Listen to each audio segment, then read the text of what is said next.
Okay.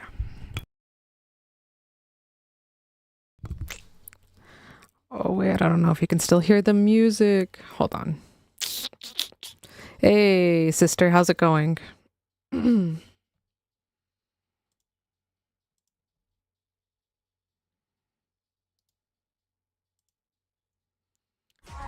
Okay, well, whatever. We'll just be on here with the music. Thank you. Okay, welcome in, everyone. It's going good. I'm glad you're doing good. Hopefully, it's not dropping frames, because OBS is telling me it's dropping frames.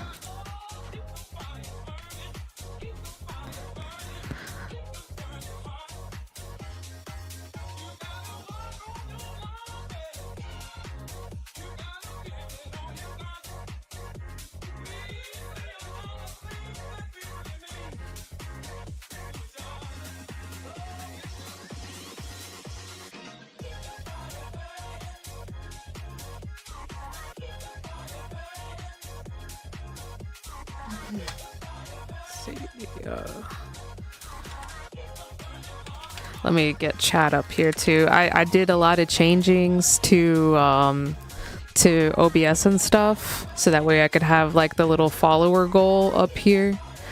It's at the top. Hopefully y'all can see it. We're at 42%.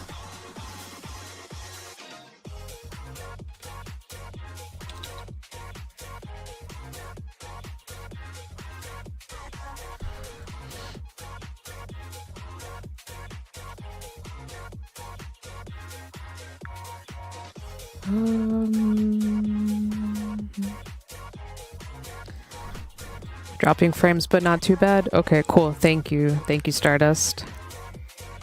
How's the audio?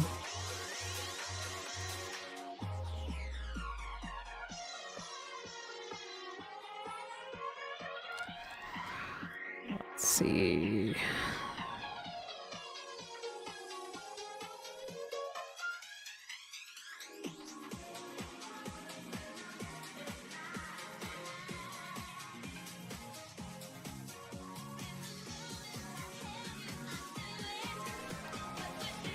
The audio is good.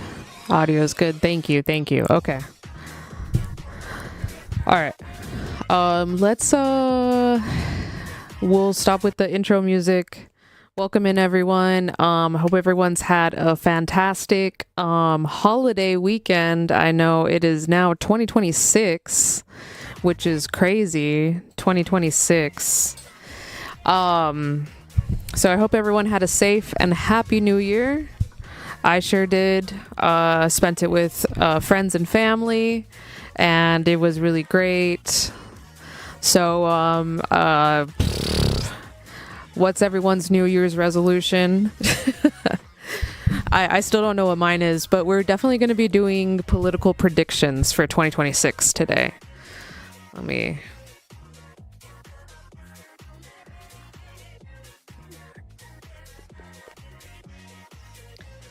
we're going to be doing predictions and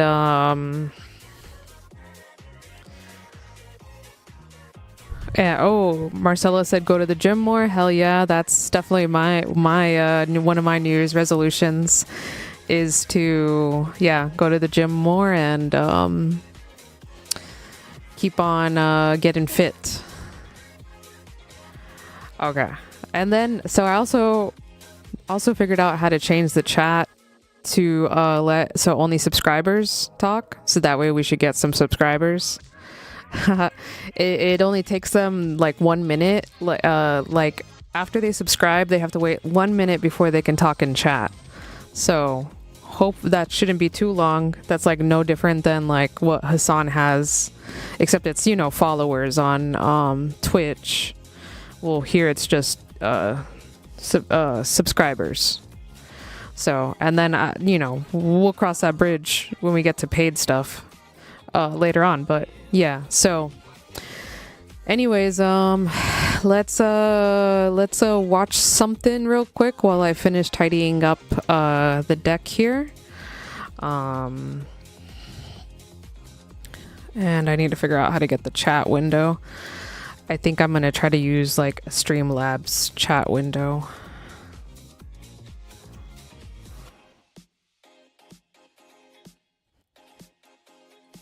Okay. I'm sorry. Okay. So let's open up another YouTube. Also, I'm using Google Chrome as the main settings, as the main stream watching or stream browser. Because I don't want my personal Microsoft Edge, which I think is the superior browser. Microsoft Edge, I don't want that. My personal Microsoft being mixed up with, you know, this work stuff. So, hold on, let's see what Hasanabi has posted, because there's been some. Oh crap. Okay, let's start with Mayor Mamdani, because, you know, it just happened, and we're local politics here, and this is definitely local politics. Imagine if Hassan was watching freaking Kim Knaus get sworn in as pro tem mayor in San Bernardino. Like that. No, nobody even knows who that is. Okay, hold on. Let's make the window a little bit better there. All right. So here we are. Hassan from his main channel, so I don't feel bad stealing it. Yeah. Regardless of whether we agree, I will protect you. Celebrate I'm not with you, play, please. mourn alongside you, it. and never, not for a second, hide from you. I thank the labor and movement leaders here today, the activists and the elected officials who will return to fighting for New Yorkers the second this ceremony concludes. And the performers who have gifted us with their talent. Thank you to Governor Hochul. Thank you as well to Mayor Adams. Oh man, no. F Mayor Adams. A son of Brownsville who rose from washing dishes to the highest position in our city for being here as well. He and I have had our share of disagreements. We're live. Yeah, F Eric Adams. Me as the mayoral candidate that he would most want to be trapped with on an elevator. Thank you to the two titans who, as an assembly member, I've had the privilege of being represented by in Congress, Nidia Velázquez, and our incredible opening speaker, Alexandria Ocasio-Cortez. Oh, look at that. Chuck You have Schumer's paved the way for this moment. Wow. Thank you to the man whose leadership I seek most to emulate, who I am so grateful to be sworn in by today, Senator Bernie Sanders. Oh my God, Bernard the goat, wearing his Burlington, his Burlington, whatever Vermont, whatever that company in Vermont makes. That's right. Oh, man-made. No, not man-made. Tariffs protect those coats, I think. I'm not sure. Assembly, to the campaign, to the transition, and now the team I am so excited to lead from City Hall. Thank you to my parents, Mama and Baba. Oh my God, Mama and Baba, wow. Oh my God, for those raising hats. me. Those hats yes, those hats. Me how to be in this world and having brought me to those this hats city. are so swag, bro. Thank you to my family from Kampala to Delhi. And thank you to my wife, Rama. She's pretty. I know a lot of people on the internet are like fangirling over her, and I'm here for it, but let's not overdo it, everyone, okay? Let's not overdo it. We don't want to scare her. Yes, we love Bernie. We love Bernie's sister. Yeah, I don't want to scare off Zoran's wife. she's artistic, and like we'll look at her little photo shoot later on, because that's really cool in my opinion. Bro, I swear to God, I'm cold just watching them from here. It's 62 degrees in California this morning, and it's kind of cold, but I'm literally freezing just watching. I have chills. Stop it, Hassan. You're from fucking Turkey. Seldom do we hold such an opportunity to transform and 27 reinvent. degrees, that's disgusting. Rarer still is it the people themselves whose hands are the ones upon the levers of change. And yet we know that too often in our past, moments of great possibility have been promptly surrendered to small imagination and smaller ambition. What was promised was never pursued. What could have changed remained the same. Who has that freaking horn in the background? I don't know if you guys can hear it. It's so slight, but I hear it in the background of this video. The wait has only grown longer. In writing this address, I have been told that this is the occasion to reset expectations, that I should use this opportunity to encourage the people of New York to ask for little and expect even less. I will do no such thing. The only expectation I seek to reset is that of small expectations. Beginning today, we will govern expansively and audaciously. We may not always succeed, but never will we be accused of lacking the courage to try. To those who insist that the era of big government is over, hear me when I say this. No longer will City Hall hesitate to use its power to improve New Yorkers' lives. For too long, we have turned to the private sector for greatness while accepting mediocrity from those who serve the public. I cannot blame anyone who has come to question the role of government, whose faith in democracy has been eroded by decades of apathy. We will restore that trust by walking a different path. One where government is no longer solely the final recourse for those struggling. One where excellence is no longer the exception. We expect greatness from the cooks wielding 1,000 spices. Yeah, we will arrest Satan Yahoo when he steps foot inside of. We will make a show of it. A trial will be facilitated on Central Park for all the world's eyes to see. In a city where the mere names of our streets are associated with the innovation of the industries that call them home, we will make the word City Hall synonymous with both resolve and results. Resolve and results. As we embark upon this work, let us advance a new question, a new answer to the question asked of every generation. Who does New York belong to? For much Who does of New our York belong history, to? The response from City Hall has been simple. It ain't all those billionaires that were in Hawaii or wherever the fuck they were. Never strained to capture the attention of those in power. Working people have reckoned with the consequences. Crowded classrooms and public housing developments where the elevators sit out of orders. Roads littered with potholes and buses that arrive half an hour late, if at all. Wages that do not rise and corporations that rip off consumers and employees alike. And still, there have been brief, fleeting moments where the equation changed.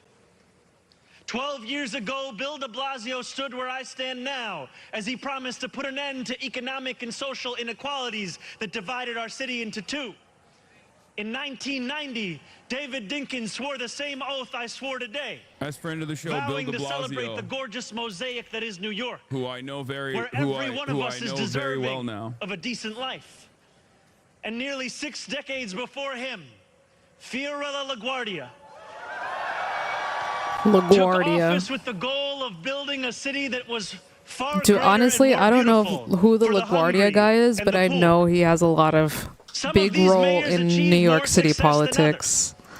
But they were unified by a shared belief that New York could belong to more than just a privileged few. Isn't that Phil It could DeFranco? Yeah, belong Bill to de those Blasio, also known who as Philip operate our DeFranco. subways and rake our parks. If anything, Bill de Stupid. Blasio Those who looks feed more us like Michael from biryani and beef Pennsylvania than patties. anyone else.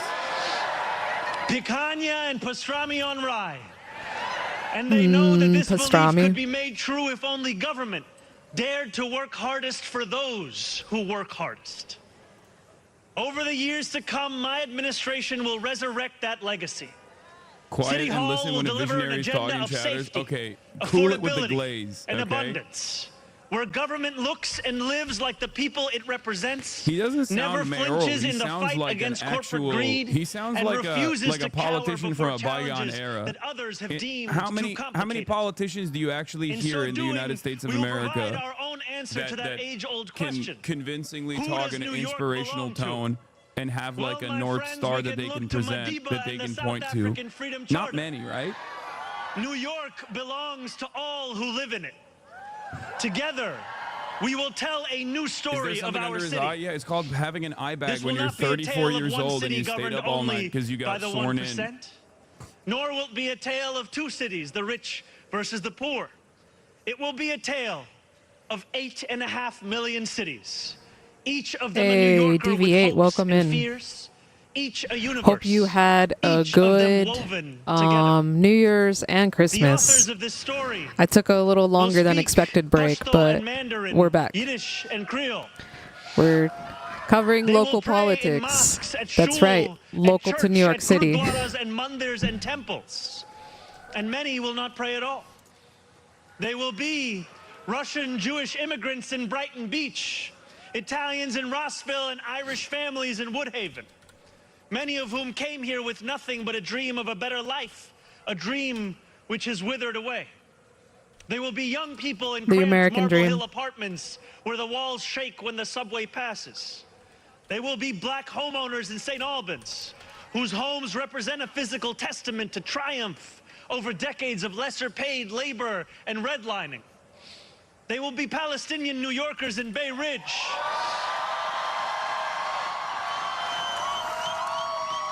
who will no longer have to contend with a politics that speaks of universalism and then makes them the exception. Few of these 8.5 million will fit into neat and easy boxes. Some will be voters from Hillside Avenue or Fordham Road who supported President Trump a year before they voted for me, tired of being failed by their party's establishment. The majority will not use the language that we often expect from those who wield influence. I welcome the change. For too long, those fluent in the good grammar of civility have deployed decorum to mask agendas of cruelty.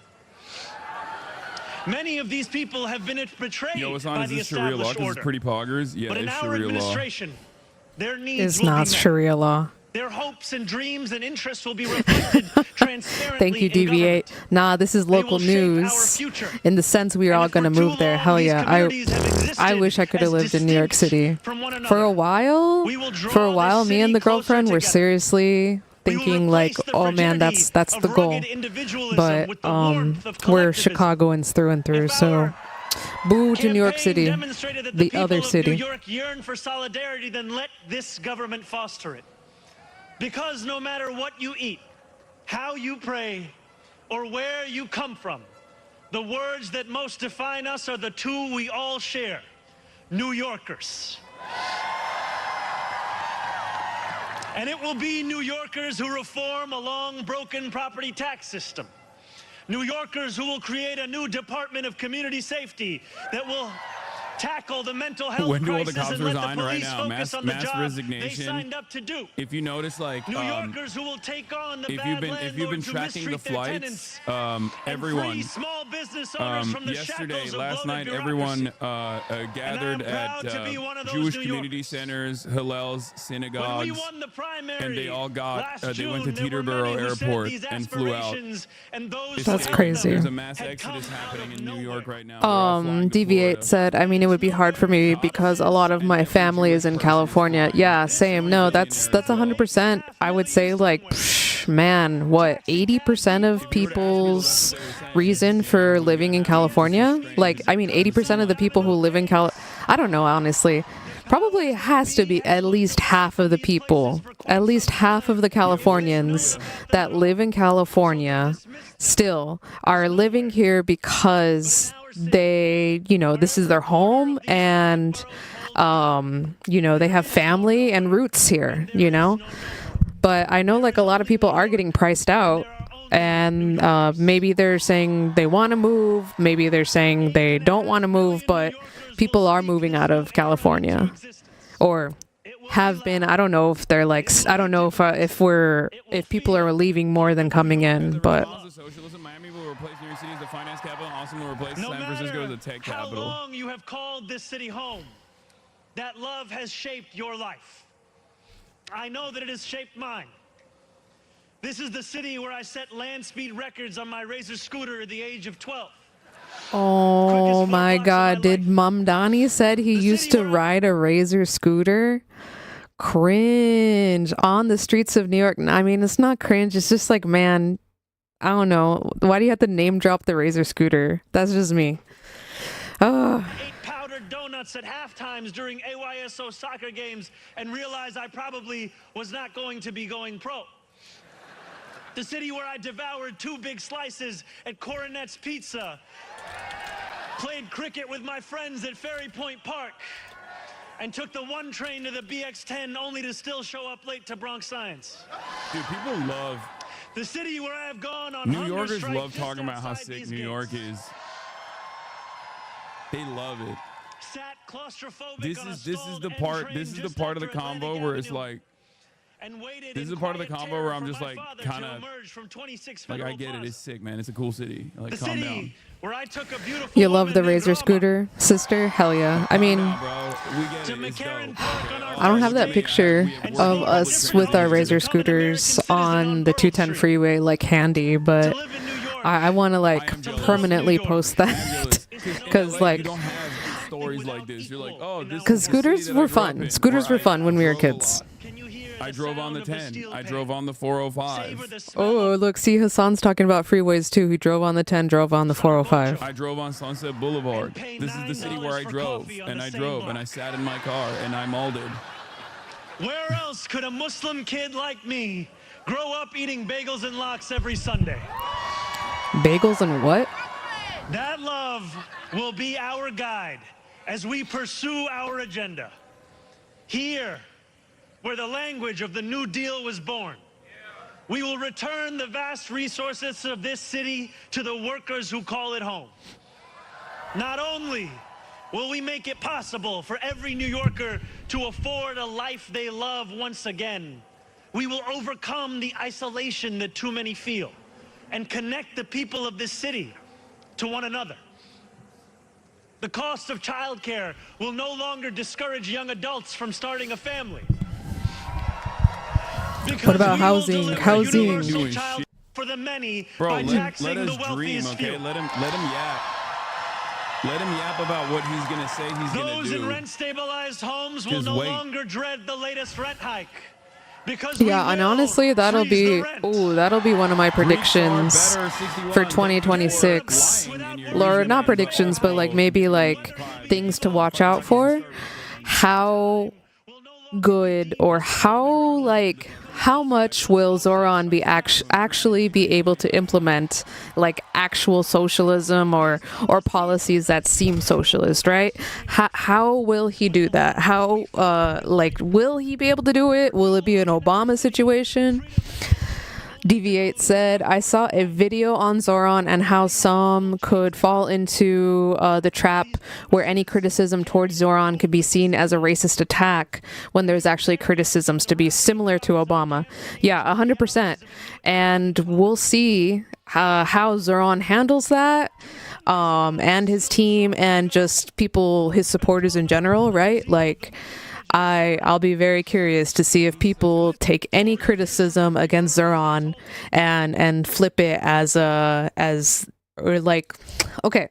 My biggest criticism of Zoran would be I don't know how he's gonna do I don't know how he's gonna do the rent freeze, right? I don't know anything about that, so my criticism is kind of coming from a place of ignorance, right? But I don't know how he would do that. I don't know like how you would even start to do that. I don't even know how he would, like in my mind, it's just like the the renting market and that whole market that's the whole industry of renting, especially in New York City and big cities, like that is so it's such an established like system, right? That I don't know how you can go in and do something that is so game changing, something that shakes it up so hard that that you freeze rent. Like like we'll see if he could do that. I don't know, maybe he already did with some, I know he did like some executive orders that we'll look into, but yeah, that's my criticism for him. And I would hate for someone to be like, oh, Angelina is just being racist or oh, here Angelina is being sexist because she doesn't like men, right? Like or she's being this criticism that I have of him isn't valid because he's a socialist and he's just doing socialism things, right? And I shouldn't be criticizing him because I also want socialism, right? Like so we'll see how it goes and how much pushback he gets and how much he pushes back to them, because I would say that was one of the biggest things with Obama is that he had Mitch McConnell and every Republican in Congress saying no, we're not gonna we're not gonna let Obama pass anything, right? And instead of really fighting back for it, he didn't. Obama just let it be, and it's like, nah, man, you should have pushed back. But we'll see. Fingers crossed for Zoran. I feel like he has a little bit more fight in him than Obama. But I'm still questioning that meeting he had with Trump. I want to know what was said behind closed doors, about the city that is theirs. We discussed construction hours on the Van Wyck Expressway and EBT eligibility. Affordable housing. Remember when you said you'd moved to New York and Zoran got elected? Yeah, okay. Let's be real. When I said that, it was a long shot, okay? Yes, it was a long shot, and I thought it would get people excited. And seemingly there were plenty of people in my community that were excited regardless of whether or not I would move to New York City. And perhaps they got a little too excited. Y'all shouldn't have knocked on as many doors as you knocked on. I just didn't think that it would actually happen, okay? Well, I did. I wished for it, but sometimes Hassan's so full of it. Words come out of your mouth. I remember when Hassan I'm such an old Hassanabi head that I remember when he had on his freaking Twitter and IG bio that his 3 locations were LA, NYC, and like Istanbul or something. And now he literally just has like Los Angeles, or he doesn't even have his location at all. And it's like, stop it, homie. You were LARPing as a New Yorker for so long, even though you were never a New Yorker. You lived in fucking New Jersey, bro. You were LARPing as a New Yorker for so long, and now you just come to LA and you're all about LA. Like, I get it. You've been in LA for probably 10 plus years now. So that's like the classic, every Californian is not actually from California. They're from other parts of the country and they just moved to LA. You're an Angelino for sure, but nah, homie, you claim New York City for too long, and I feel like Californians, true Californians, especially people in LA and Hollywood, they hate New York. And not hate New York in the way that like New Yorkers hate LA, like Casey Neistat. F him, bro. He's the most fake ass real New Yorker that I know. Literally he moved to New York he moved to Los Angeles during the pandemic because he was so sick and tired of all the quarantining, the hyper leftist quarantining that New York City was doing. And then after the pandemic was over, he moved back to New York City, right? And guess who Casey Neistat wanted to vote for in the New York City election? Hold on. I think I even put him on blast. And by putting on blast, I mean I was in his DMs on Instagram being like, you're such a fake New Yorker, bro. NYC election. Here we go. That's a crazy story. Yeah, y'all know Casey Neistat. He's like the OG vlogger, the OG YouTube daily vlogger, right? Like he recorded himself going throughout his day, whatever the frick he did in New York City, which was just like running and riding his little electric bike or his electric skateboard, and every blogger wanted to be him, right? Look, Casey Neistat. Oh man. Casey Neistat said he voted for Andrew Cuomo. He voted for Andrew Cuomo in the New York City election. And one of the reasons, well, at least that's probably, I would imagine Casey Neistat said he wanted to leave New York was because of the liberal restrictions. You know, Andrew Cuomo was there, you know, killing the old people. So yeah, F Casey Neistat. If y'all remember back in like 2017, or I mean probably 2016, he had that infamous line of saying Hillary Clinton, that like PewDiePie made fun of him, like really made fun of him for, because like I think Casey Neistat made a clickbait ass title of a video say who I'm voting for in the presidential election, and literally the first 2 seconds of the video was just him super close up on his face saying Hillary Clinton, and it's like, what the fuck, bro? He's definitely a New York establishment liberal, and that's crazy considering he came from like working class roots or you know, struggled a lot. So yeah, F Casey Neistat. Back to this. You say, oh yeah, I'll move to New York if Zoran wins. Okay, well, you know. Each person sitting across from me. It was the shared recognition that this moment demands a new politics and a new approach to power. We will deliver nothing less as we work each day to make this city belong to more of its people than it did the day before. Here is what I want you to expect from the administration that this morning moved into the building behind me. I know Trump's held this shit. We're going to cover it, don't worry. Which is not surprising at all. The culture of City Hall from I heard briefly that Donald Trump is being proactive about his health and wearing compression socks now, because that's the problem, is he wasn't wearing compression socks before apparently. Adam's there too. Making no apology for Adam is also there. I don't know where he is. I think he's like sitting across somewhere from Bernard because he posted a photo, but he thought I was going as well. He texted me last night. He's like, yeah, honestly, I'm surprised that Hassan didn't go to the inauguration. Look, there's AOC. I don't know any of these people. Is that Bernie right there wearing the blue hat? I think so.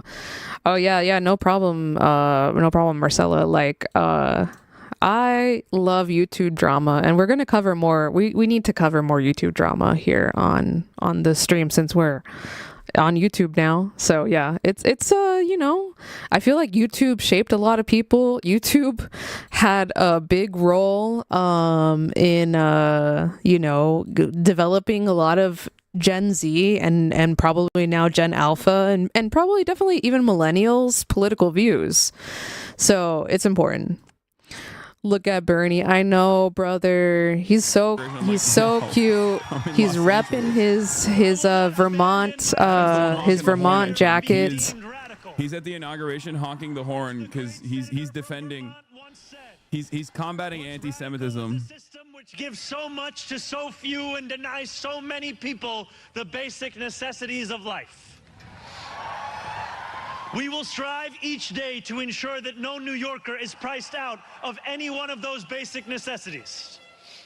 And throughout it all, we will, in the words of Jason Terrence Phillips, better known as Jadakiss or Jay to the Moi, be outside. I don't know who that is. Because this is a government of New York, by New York, and for New York.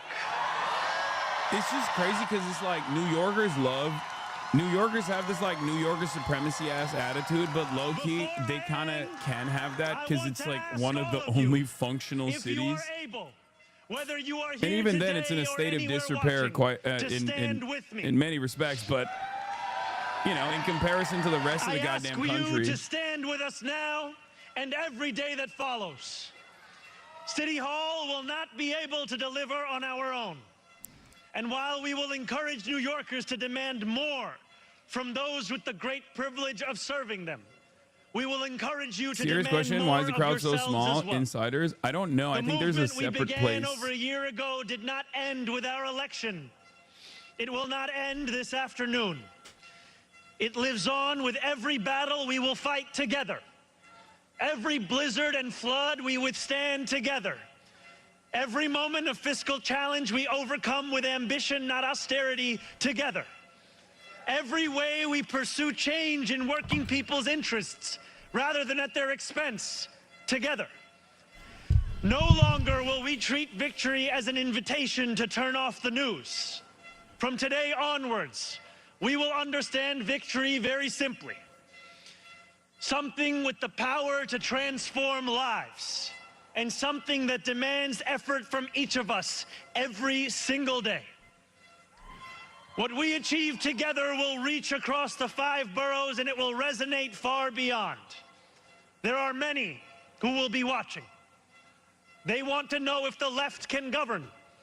That's what I want to know. If the struggles that afflict them can be solved. They want to know if it is right to hope again. So damn, yeah. No, for real. I feel like I'm traumatized. I cannot commit to another left-leaning politician because I've been traumatized so much. And I mean, it was from early on. You know, my first being Obama broke my heart. Then the Democratic Party with Bernie in the primaries. Done. Killed on purpose, sabotaged on purpose. Too small to be met. No person too sick to be made healthy. No one too alone to feel like New York is their home. The work continues. The work endures. The work, my friends, has only just begun. Thank you. Aww. All right. Bro, he's balding in the back. Real quick, if chat pay attention to the screen right now, people are trying to say that Zoran did the Sig Heil right now. They're trying to say that he did the Sig Heil with this. Touching his heart for like 3 full seconds and then waving his hand like this. Right, old lady waved goodbye. People really tried to say that was a Sig Heil. Okay, listen. Do I think that this brings about a social... Deviate said, yeah, I understand as well. You have to be careful on who you follow and not become a fan. Yeah, that's like the biggest thing, is to not have a cult-like following for these people. We literally do not, even with populist candidates, we got to chill out. We can't be as invested in them as we have been. Revolution in the country or something like that? No. Do I have a decent amount of confidence that Zoran Mamdani will hopefully be able to achieve some of his agenda? I hope so. I hope he doesn't let all of us down. A lot of people work very hard to make sure that this happened, and a lot of New Yorkers are looking to him now. But beyond that, there are also a lot of people that are like, and here comes the confetti.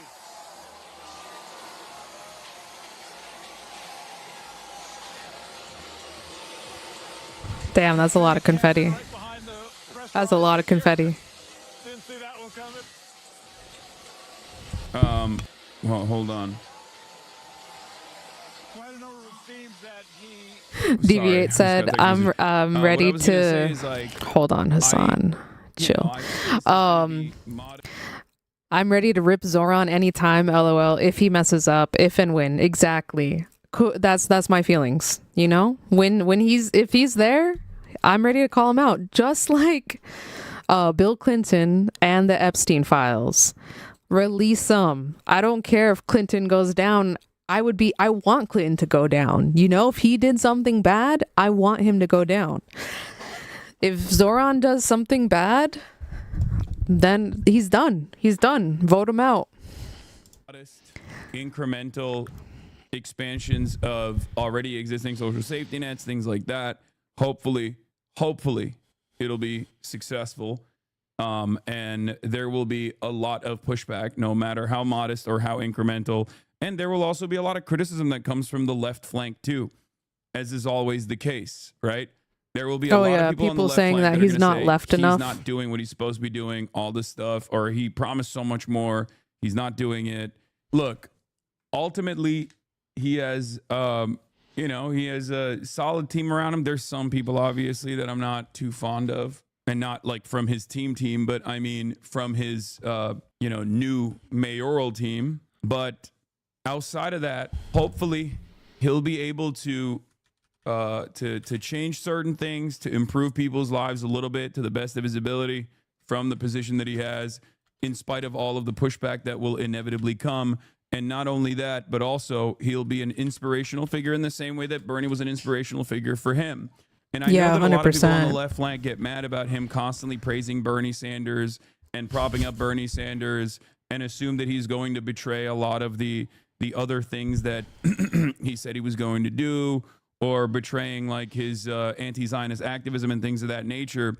But I think you have to understand, if someone who is a lifelong anti-Zionist activist has also been inspired by Bernie Sanders and has positions that I would say are far more to the left and far more radical than Bernie Sanders on a lot of issues, then what makes you think that there won't be others that are equally inspired by Zoran Mamdani and will then run for office and win on positions that are far more radical than Zoran Mamdani's in terms of being on the left? This is how things work. This is why I always say change takes time. It doesn't happen overnight, and in many instances, you have to work within the confines of what is possible. That's just the reality, and a lot of people don't see that. A lot of people want instant gratification, or let me say it a different way. It's not necessarily even instant gratification, because a lot of people, I think, understand the severity of the violence and the severity of structural violence of poverty, the severity of the structural violence of genocide, or not structural violence, but the direct violence of genocide.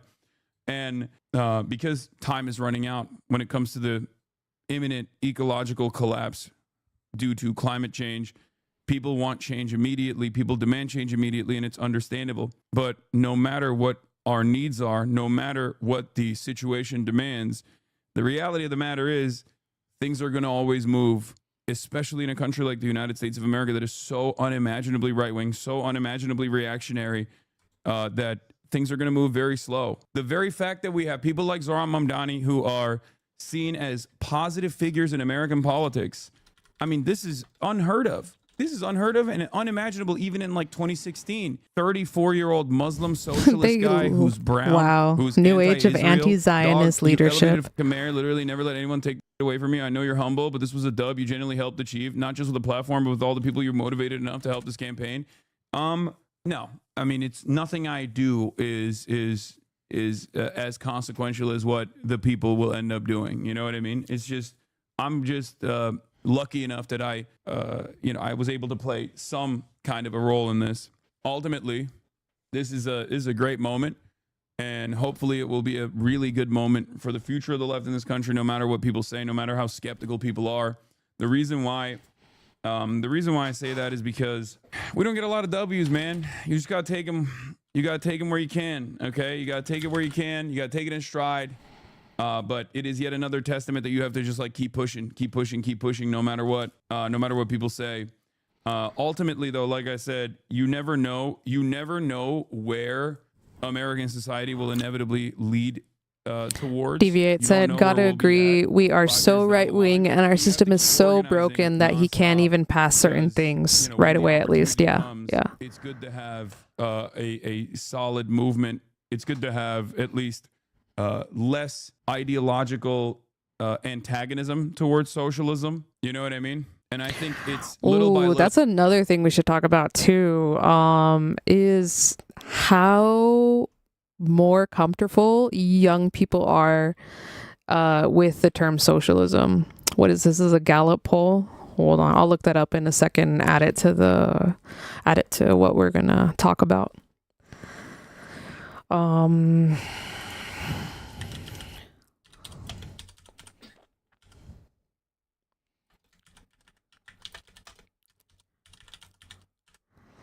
Okay. That we are all able to put a dent in this, concept. But you have to remember, these things take time. I don't want people to assume that he's going to like do broad sweeping changes day one, or even by the end of his mayoral tenure, whenever that may be. But I will say this much. I think he also, regardless of some of the criticisms that I've had with what he's done in internal New York City DSA politics, I think the reason why he's moving in the way that he's moving is because he understands the responsibility that he has as far as being like a movement builder, as far as being like a figure that people will point to. Like, he recognizes that it's not just like any other mayor. You know what I mean? Like, when Eric Adams was elected, he didn't have an entire future of a movement that people would point to. Nobody was looking to Eric Adams to be like, well, this is what it's going to look like for the future of like the Democratic Party politics. Well, I guess Nate Silver was, but he was stupid, right? Nate Silver, it's probably foolish to think a NYC mayor will successfully translate into being a national political figure. But I still think Eric Adams would be in my top 5 for who will be the next Democratic presidential nominee after Joe Biden. Oh my God. How did Nate Silver get that so wrong? Okay, DV8 said, my cat is comfortable with the world. Your cat's name was, it was Valkyrie, right? That's it. I love that name. Also, what is this Nate Silver, man? He should have just stayed with baseball. Saying that, and a lot of people in mainstream media were saying that, but very quickly they just kind of dropped it because liberalism is hegemonic. Bro, I feel like Eric Adams was out of mainstream popularity, especially with the youth, the minute he was standing behind Luigi Mangione being like, I needed to look him in the eye and let him know that this is not the kind of thing you do in America, that this is not the kind of thing you do in New York City. Bullshit. And then he goes and makes backdoor deals with Trump so that way he doesn't, to get his legal matters taken care of. Pathetic. And there are a million other people that you can point to. The well is deep. The bench is deep for liberals that you can point to. Whereas for socialists, democratic socialists in general, or socialists of any variety, there aren't that many people in positions of power. So there's a lot of scrutiny on what they do, and basically what they end up accomplishing will be proof for many other people. Even his electoral victory, in my opinion, dramatically changed the trajectory of American politics, and you will see this in the upcoming year. I'll talk about my predictions in a little bit, but you will see a lot more Zoran-style campaigning. It's already started. Some will be indecent, and some will be legit. Fox obviously did some commentary Valkyrie. Since Zoran Mamdani was sworn into office. Let's take a look at how they're freaking out. As the clock struck midnight, Democratic Socialist Zoran Mamdani was officially sworn in as mayor of America's largest city, where he plans to make his anti-capitalist agenda a reality. Our next guest warns those ideas are nothing new and have failed many times. So what does it mean for America? Does even Mamdani know his ideas won't work? Allegedly savvy media practitioner hands his critics an irresistible That's metaphor. crazy. Awesome. Don't you know socialism doesn't work? Because we're going to do everything in our power to make sure that we destroy whatever you're trying to achieve.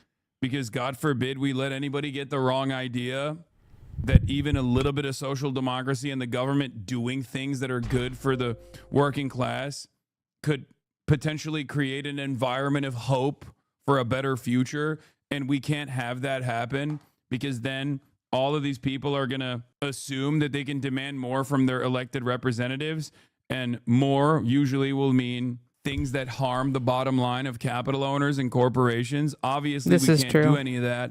So we're going to do everything we can to slap it down. They do know the most successful mayor in New York City's history was a socialist, right? You think they care? It's like, it's the same principle behind like hailing FDR as a hero. Or who wasn't a socialist, obviously, but the New Deal, or recognizing the benefits of the New Deal in this day and age, while simultaneously pushing back against anything that resembles a modern version of said New Deal. It's ridiculous. Midterms in 2026. Fox News contributor James Freeman joins us now. James, you got this piece out, and you know. Oh, this is the Wall Street Journal piece. Okay. But tell me really what the point is here for Zoran Mamdani. Like, you know, he goes down to the subway station. Is he trying to say that he's bringing New York back to what it used to be, or turning it into something new? What is this red flag pin? I know. Sorry, not Fox News, but what's going on here? I can't tell. No, it's not Chinese. Oh my God, Hassan is so dumb, brother. What other flag could it be? What red flag with yellow in the center could it possibly be? It's the freaking Marine Corps flag. I bet this guy is a Marine. Assuming it's a Chinese flag. Yeah, thanks, Joey. I think he's trying to say he's going to somehow return public transit to its former glory and generally expand city services. But is the U.S. Marine flag? Okay, in my mind, it's the Chinese flag. The metaphor he's just created is really something. You see him there underground. This is a subway station that has been abandoned for the last 80 years. It was one of the original subway stations, and then when they brought in new cars, there was a dangerous gap, so they could. I wonder if there's any symbolism associated with this, and perhaps like they are refusing to recognize that and instead making commentary over it. No longer used this platform and closed it down in 1945. So dated, obsolete, dark, dingy is kind of a nice description of socialism and the misery it's caused over the last century. Let's hope, let's hope this isn't some kind of sick sense of humor for him, but maybe it's kind of a way of lowering expectations. But they should be very low. These are policies he's promised that have failed all over the world and in New York City as well. We've had some form of rent control for roughly a century.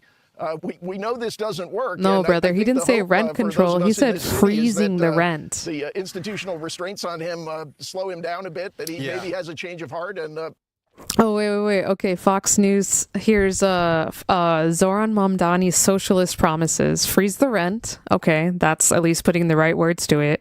Not the, rent control. City-run grocery stores. What's wrong with that?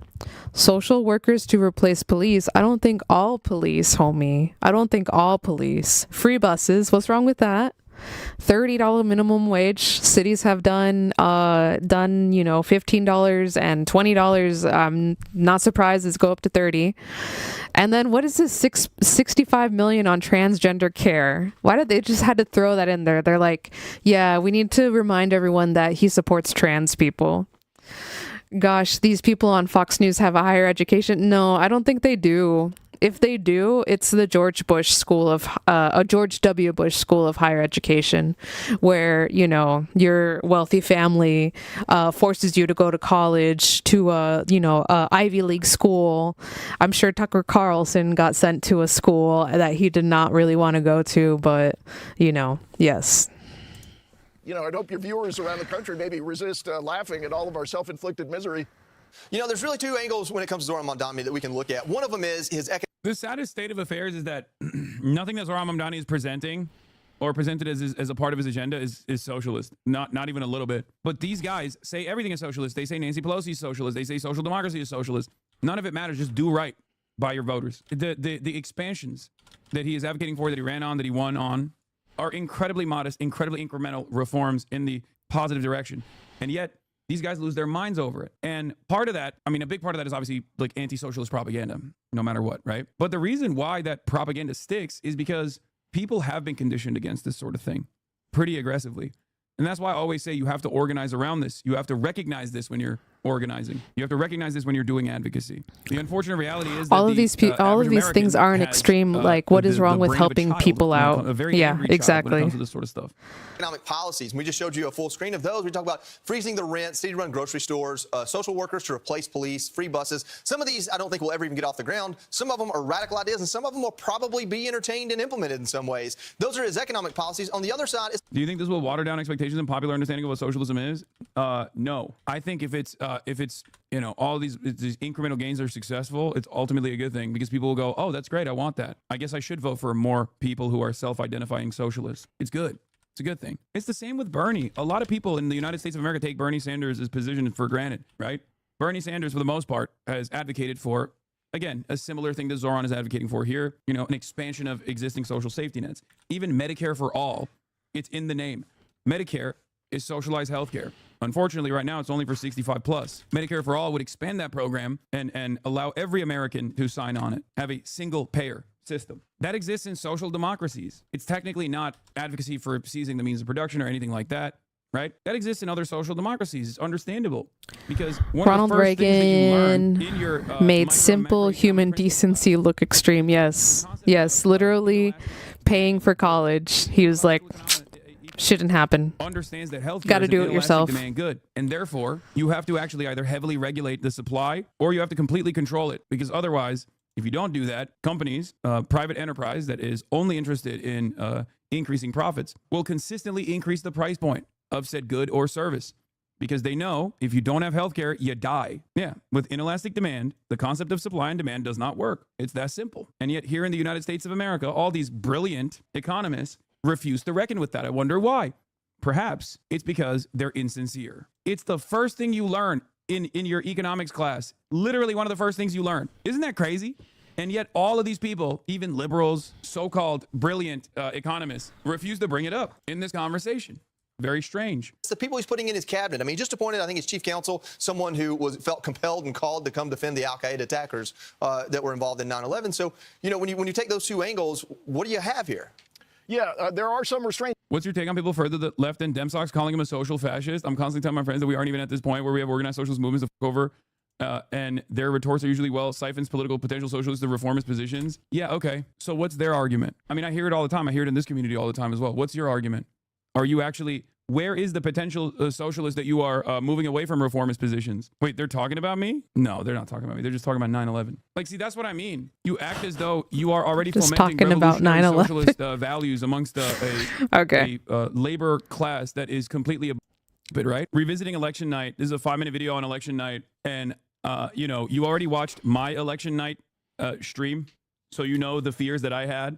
And it's really interesting seeing the Zohran Mamdani team, including Zohran Mamdani himself, experience the exact same style of fears, regardless of what the numbers look like, up until the very last moment where it was official. Maybe it'll help you understand why I was so fucking scared. Deviate said, and now the people here have the mentality where it's every person for themselves, and getting help is demonized and a moral failing somehow. Yep. That like people are homeless because they did something to deserve to be homeless, right? They didn't want to work hard enough. They didn't want to take any job. That's why they're homeless. Scared personally. Yeah, no. Not too bad exit policy. But who knows? It's all secondhand. Just one thing to set you into a spiral. What's going on? This is a bad exit poll. Okay. I speak of Yemeni bodega owners and Mexican abuelas and Ethiopian aunties. He's the one who wrote the go-to speech. Is it so different with you? It's way better. I think it's 70%. This victory is for all of them, and it's for all of you. More than 100,000 volunteers who built this campaign. Oh my God. Because of you, we will make this city. Oh God, I want to die. I just said that. I said I'm gonna die. Wow, this is what was happening behind the scenes. Homie, you won. 4 words for you. Unamigo. Oh. And then we lost. Don't say that. We've been sitting here. Exit polls. Oh, man. Okay. Okay, so that's him stressing. He's brushing his teeth while wearing his suit. There's his wife. Okay, so it's pretty much, that's it. It's done. They should know, right? Okay.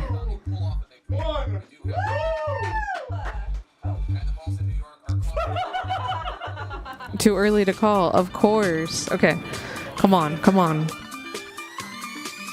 Okay, so that's for the wherever his acceptance speech was held. All right, come on. You're up 11. Up 11, but it's not enough. Still like 33% of the way through. Maybe like 35%. But it's 50-41. You don't call, everyone's calling. I would not call. This room is really filling up with supporters now. They are anxious, anticipating hearing from Mamdani tonight. It's 8 points now. I don't. 8 points now? I'm not. Don't worry yet. And are you looking at anything on Twitter right now? Cuomo just cracked 40. I don't want to hear any of this. The story for tonight is actually that the Socialist Party is being held. Wait, I'm 99%. Sure, I saw you in the crowd. How could you have? I got kicked out. I thought, according to Reddit, I got kicked out. I wasn't there. Democrat Party. And New votes coming in mayor's race. Oh, 52.1. Oh, that's right. That's in Manhattan only. Okay. Man, he is stressing. To 60% in, and it's still holding.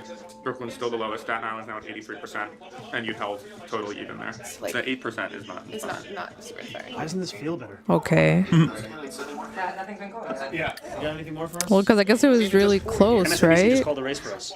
Zoran Mamdani, the state assemblyman from Queens, who ran an insurgent campaign that absolutely blindsided the Democratic establishment, will be the next mayor of New York City. Woo!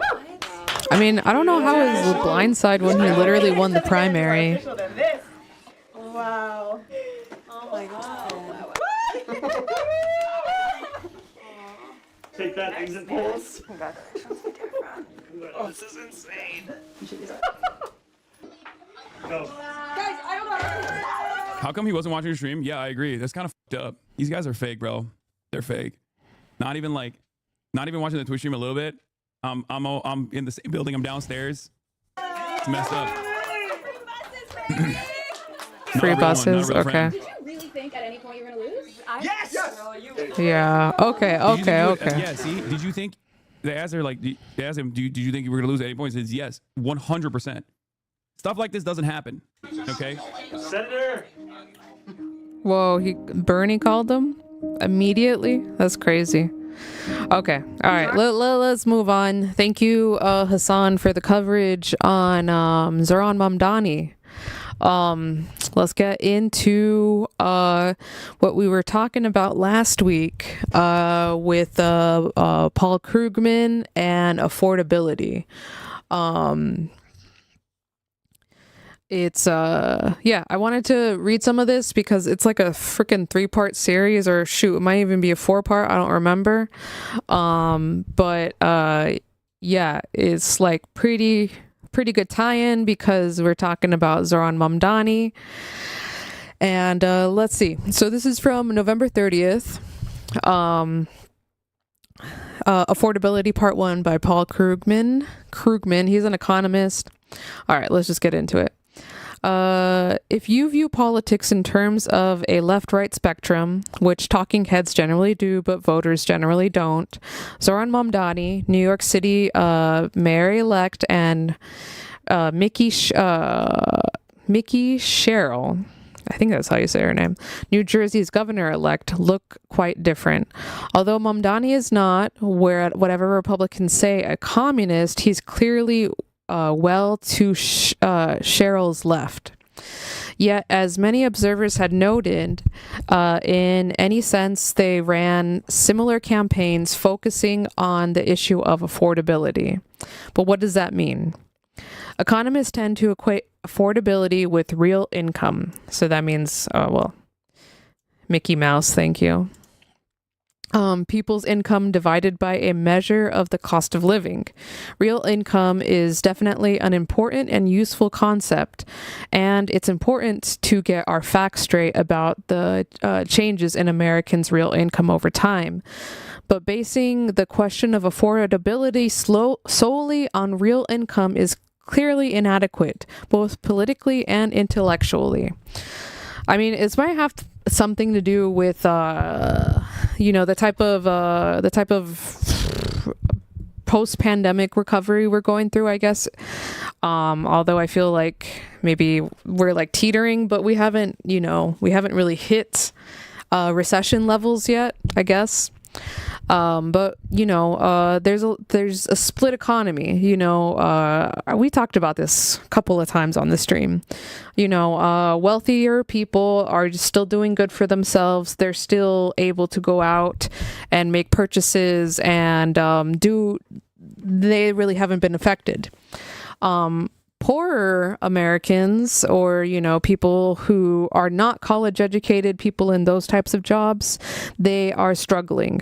Everything's more expensive for them. Wages are not going up as they should or used to. Everything feels more expensive and is more expensive in one way or another. All right. Politically, telling voters not to be upset about the rising cost of living because their incomes are rising even faster, even when it's true, is a good way to lose elections. Yeah. As I emphasized in last week's premiere, in times of inflation, people tend to believe that they earn their wage gains, only to have price hikes snatch them away. Lecturing them and saying they shouldn't feel that way is a political malpractice. Wealthy people need to be taxed big time. I agree, Deviate. I really agree, because like I don't know how else they're the uber wealthy are not redistributing their wealth in their own terms, let's say. You know, they have decided to not redistribute wealth and to not even make an effort for it, right? So yeah. It's time for taxes. We need to raise the taxes on corporations, raise taxes on big businesses, and raise taxes on like super wealthy people, the 0.01%. Yeah, like you really need 30 houses and a yacht. Yeah, no, nobody needs 30 houses and a yacht. Nobody needs a yacht. You know, if you're really, really into boating, get a freaking sailboat. I don't know what all these billionaires were doing in their super yachts on New Year's, but man, what a waste of money. What a waste of money and resources. All right, back to Krugman.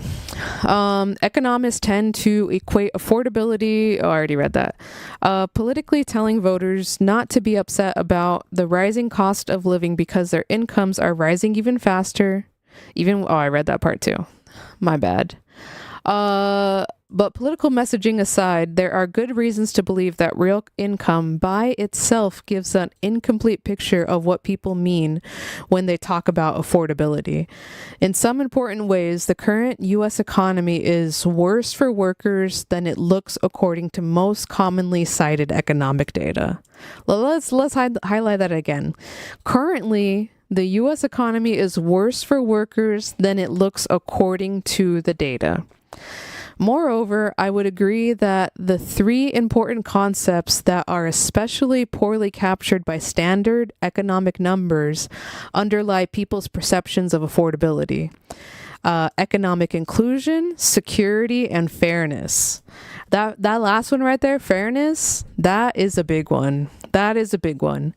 And we'll get into that, because I think instead of feeling like, you know, your money isn't going as far, I think a lot of people feel that they don't have the same economic opportunities that everyone does.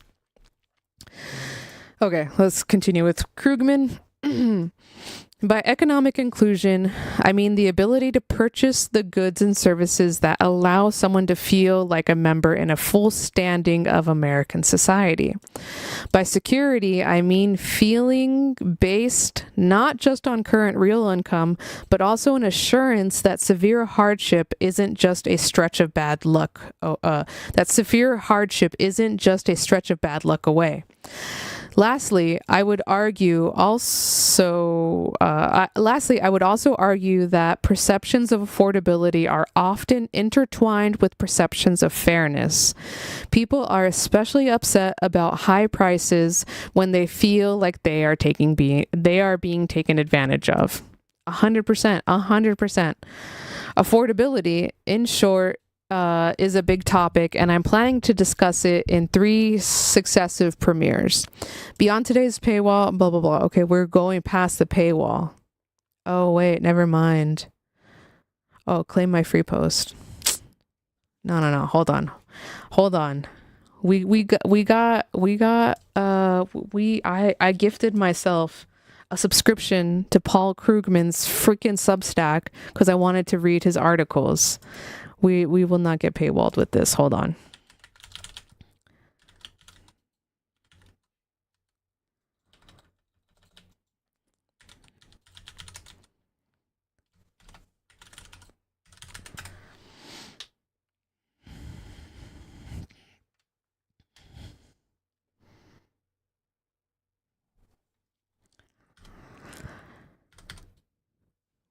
3. There we go. There we go. We're in. Paywall, no problem. Just hack. Yeah, I know. But I couldn't figure out how to get Substack things. So I just did it the legitimate way. I figured I'd read all the articles I want to read in a month. Okay. Let's go past the paywall. Here we go.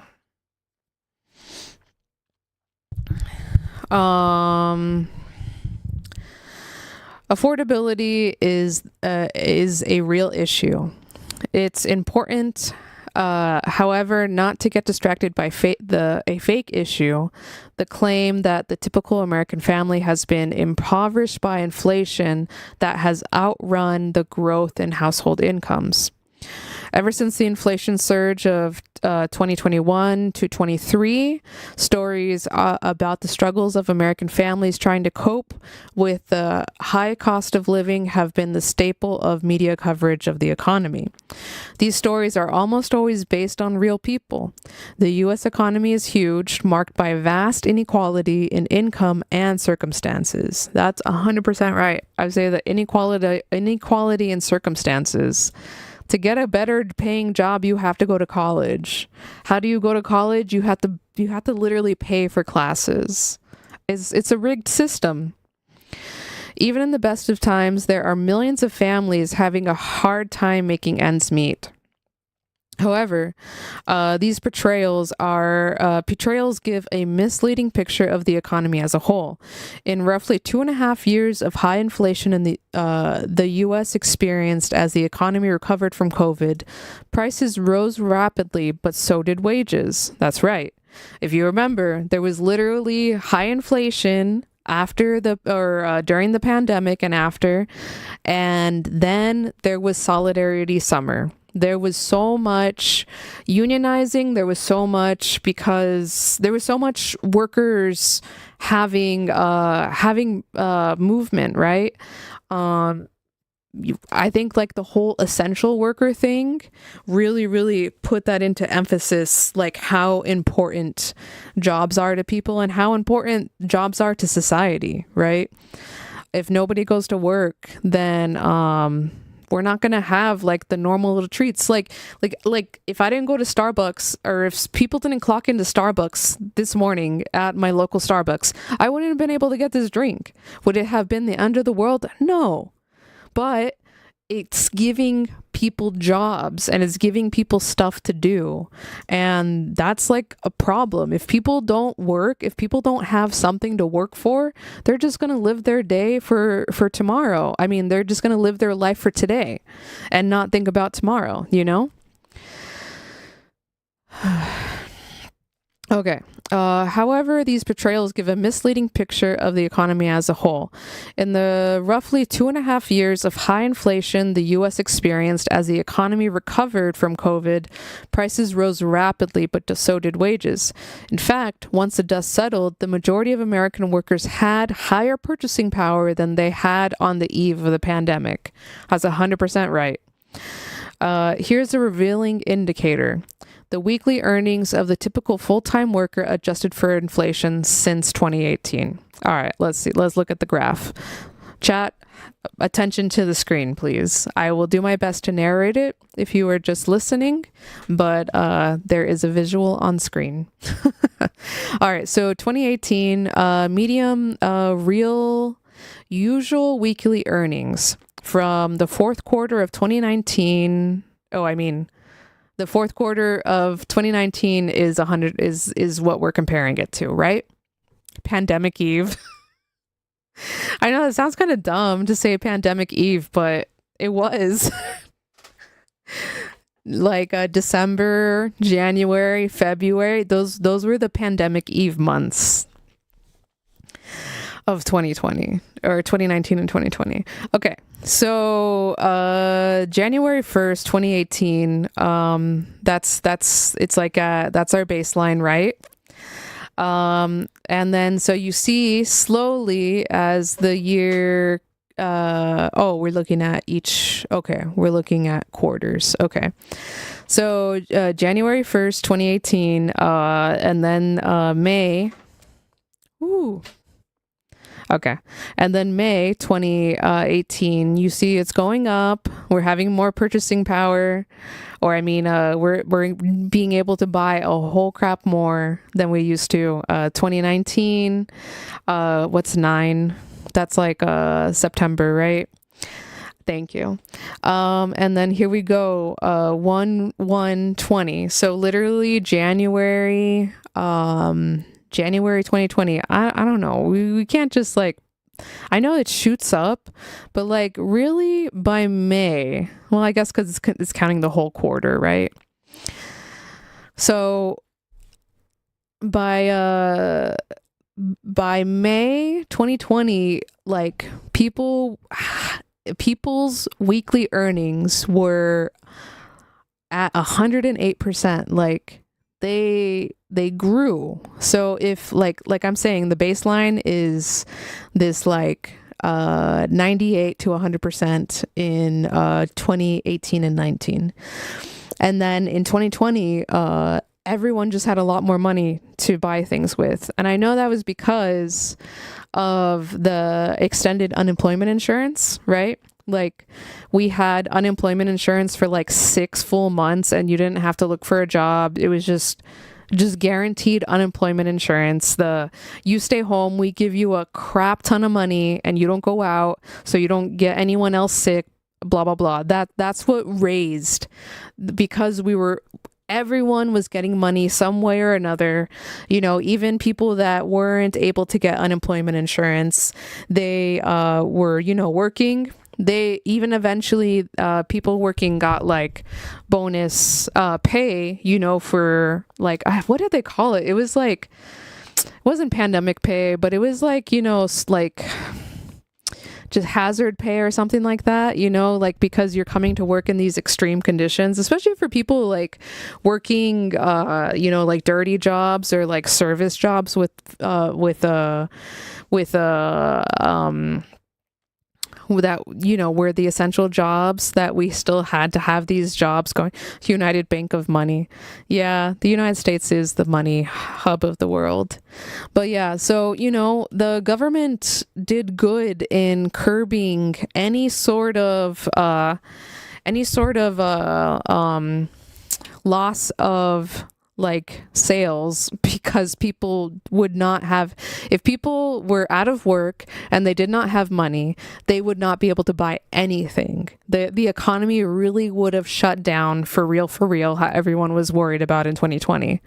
If people did not get those stimulus checks and they did not get that extra unemployment insurance, like it was like $200 or like $600 extra on top of whatever you qualified for as your base unemployment insurance rate. And that's what brought so many people out of poverty and like out of just, just more breathing room. Deviate said, yeah, I remember all of that. Yeah. So like this entire from 2020 to 2021, because I don't know if it continued after 2022, because honestly, by 2021, I was already back working. Like personally, I stopped working. Yes, it was so based. The stimulus checks were so based. The unemployment insurance was so based. Like if unemployment was like that all the time, I mean, I'm sure it'd be a big incentive for people to just be on unemployment insurance all the time, more so than they already are. But man, it would be so easy to just like peace of mind that you could find another job that would be a good job for you, and you wouldn't just have to take whatever first job gets offered to you because you can't be you cannot be on unemployment insurance forever. And so yeah, it puts people in a bad place, and this was good. Workers had a lot of leverage. If you also remember, chat, it was at the time when this whole quiet quitting thing was a big thing, where employees were like, nah, I'm not going to work as hard. So instead of just like quitting and finding another job, I'm just going to do less at my current job and just focus more on my personal life. And, you know, that had businesses up in arms, bro. I mean, the work from home thing was that was bad. I mean, if businesses were not happy about it, working from home or remote jobs and stuff, but it was just got so much worse, and I feel like it made so many more people, so many more employers scared of their employees because everyone was just like, yeah, I have the power here. You need me more than I need you, and now we're not in that same headspace anymore. So yeah, by 2021, prices got back down, or, you know, a little bit more. I mean, not prices. The weekly earnings went down, but they were still higher than they were before. And the rest of the graph, literally, it continues on past 2025. What do you mean deviate? I should be scared of you. Yes, you should be scared of me. You mean, are you a remote worker? Are you a worker that knows their value and doesn't let their employer push them around? Because I hope you are the baddest, best employee at your job. Okay. So yeah, you see the weekly earnings. Let's see what other data Mr. Paul Krugman brings up. Let me take a sip of water. Actually, if you're tuning in, hit the subscribe button. If you want to chat in the chat, it's only a 1 minute like cool down period after subscribing that you could talk in the chat. I will literally read any message. I'm sorry, deviate.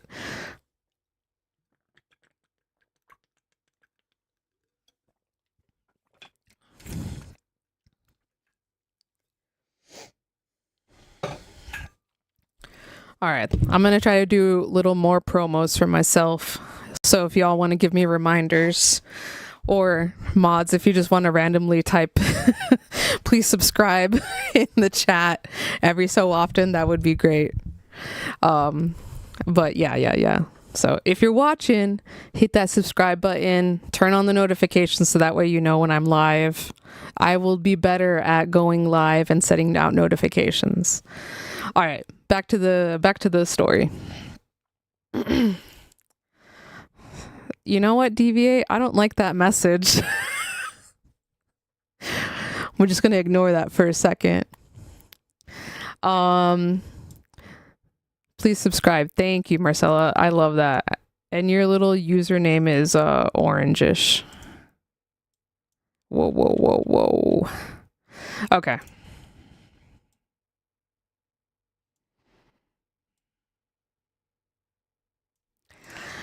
Okie dokie. Okay. So that's source. Help send our orange son to college. Subscribe. Thank you, Stardust. Yes, we do need to send our orange demon son to cat training school.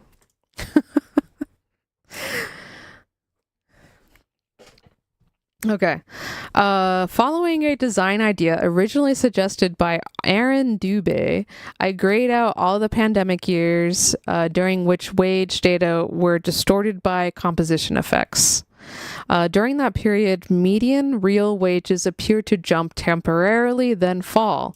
But that was due to the fact that low-wage workers bore the brunt of the pandemic-era layoffs and were rehired as fear of infection subsided. Yeah. Look, that was literally me. I was a low-wage worker that was laid off during the pandemic, and then I was rehired because I feared that I was not going to have unemployment insurance anymore. So I went out and got another job. I took a pay cut, but I got another job. Looking through that confusing period, the conventional economic data shows that most workers were not impoverished by inflation. So the common narrative that we have an affordability crisis because prices have outpaced incomes just isn't right. And it's important to understand that.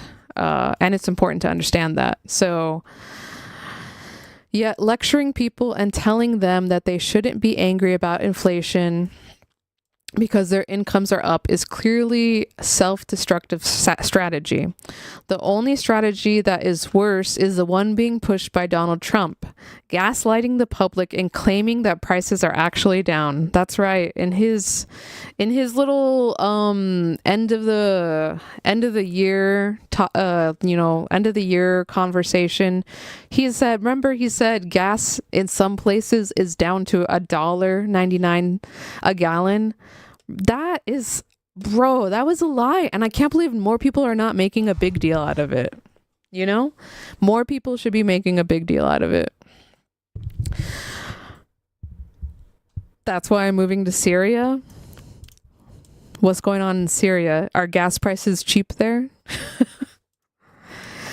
But who's right here? The economist and their conventional economic measures, or the public? In reality, there's a case to be made that both are right because conventional statistics do not convey the reality that the economy is worse than it looks for many workers. Yeah, I'm saying it I'm calling it that the economy is good. The split economy, the good economy for the wealthier people is decent for them, and that's like balancing out the poor people economy because we're struggling so bad. Why the economy is worse than it looks in conventional economic statistics. In late October, I wrote that the U.S. economy is, in some important ways, in worse shape than it looks according to conventional economic statistics, especially for those who don't loan a large stock portfolio and must depend on their wages to live. Let me emphasize 2 points in particular. First, the consumer price index, which economist, thank you. Geez, I'm sorry. DV8 said, that when things are bad here in the US as a joke. Yeah, I know. One of my friends said that she was considering buying a house in Mexico. And I'm like, Mexico's a dangerous place. But is it more dangerous than living here in the United States? I don't know. I really don't know yet. This is despite the fact that many Americans must rely on credit to make important purchases. House, of course, but also consumer durables, especially cars. Ain't nobody buying cars with straight cash now. Dealerships don't even want you to buy cars with straight cash. Dealerships make money by leasing and doing the financing. Okay, here's the average interest rate on a 6-year car loan. So in 2015, it was about 4.5%. In 2016, it went down to 4%. And then 2018, it went up to 5%. 2019, 5.5%. And then prices went down in 2020 because they really, really wanted you to buy those cars. And I think the interest rate was not that important. It was the markup on the cars that was benefiting the dealers. So they were like, okay, we could lower the interest rate, but then we have insane markups on the cars. But then, damn, 2022, August 2022, it's literally 5.5%. March 2023, it's at 6.5%. Or it's at 7%. In October 2023, it's at 7.5%. And then, let's see, May, or what is this? No, in October it hits 8.5%. I guess it's kind of not. It's split up, but you could see a clear rise in interest rates, post 2020, post 2021 into 2022. That's crazy. That's crazy. That's significantly raising the price of cars too. Cause, you know, you have this interest rate that you have to pay off every time you pay the loan, right? Yeah, given those interest rates, we need a robust public transit. Yeah, but I don't know if that's ever going to happen. Unfortunate to say.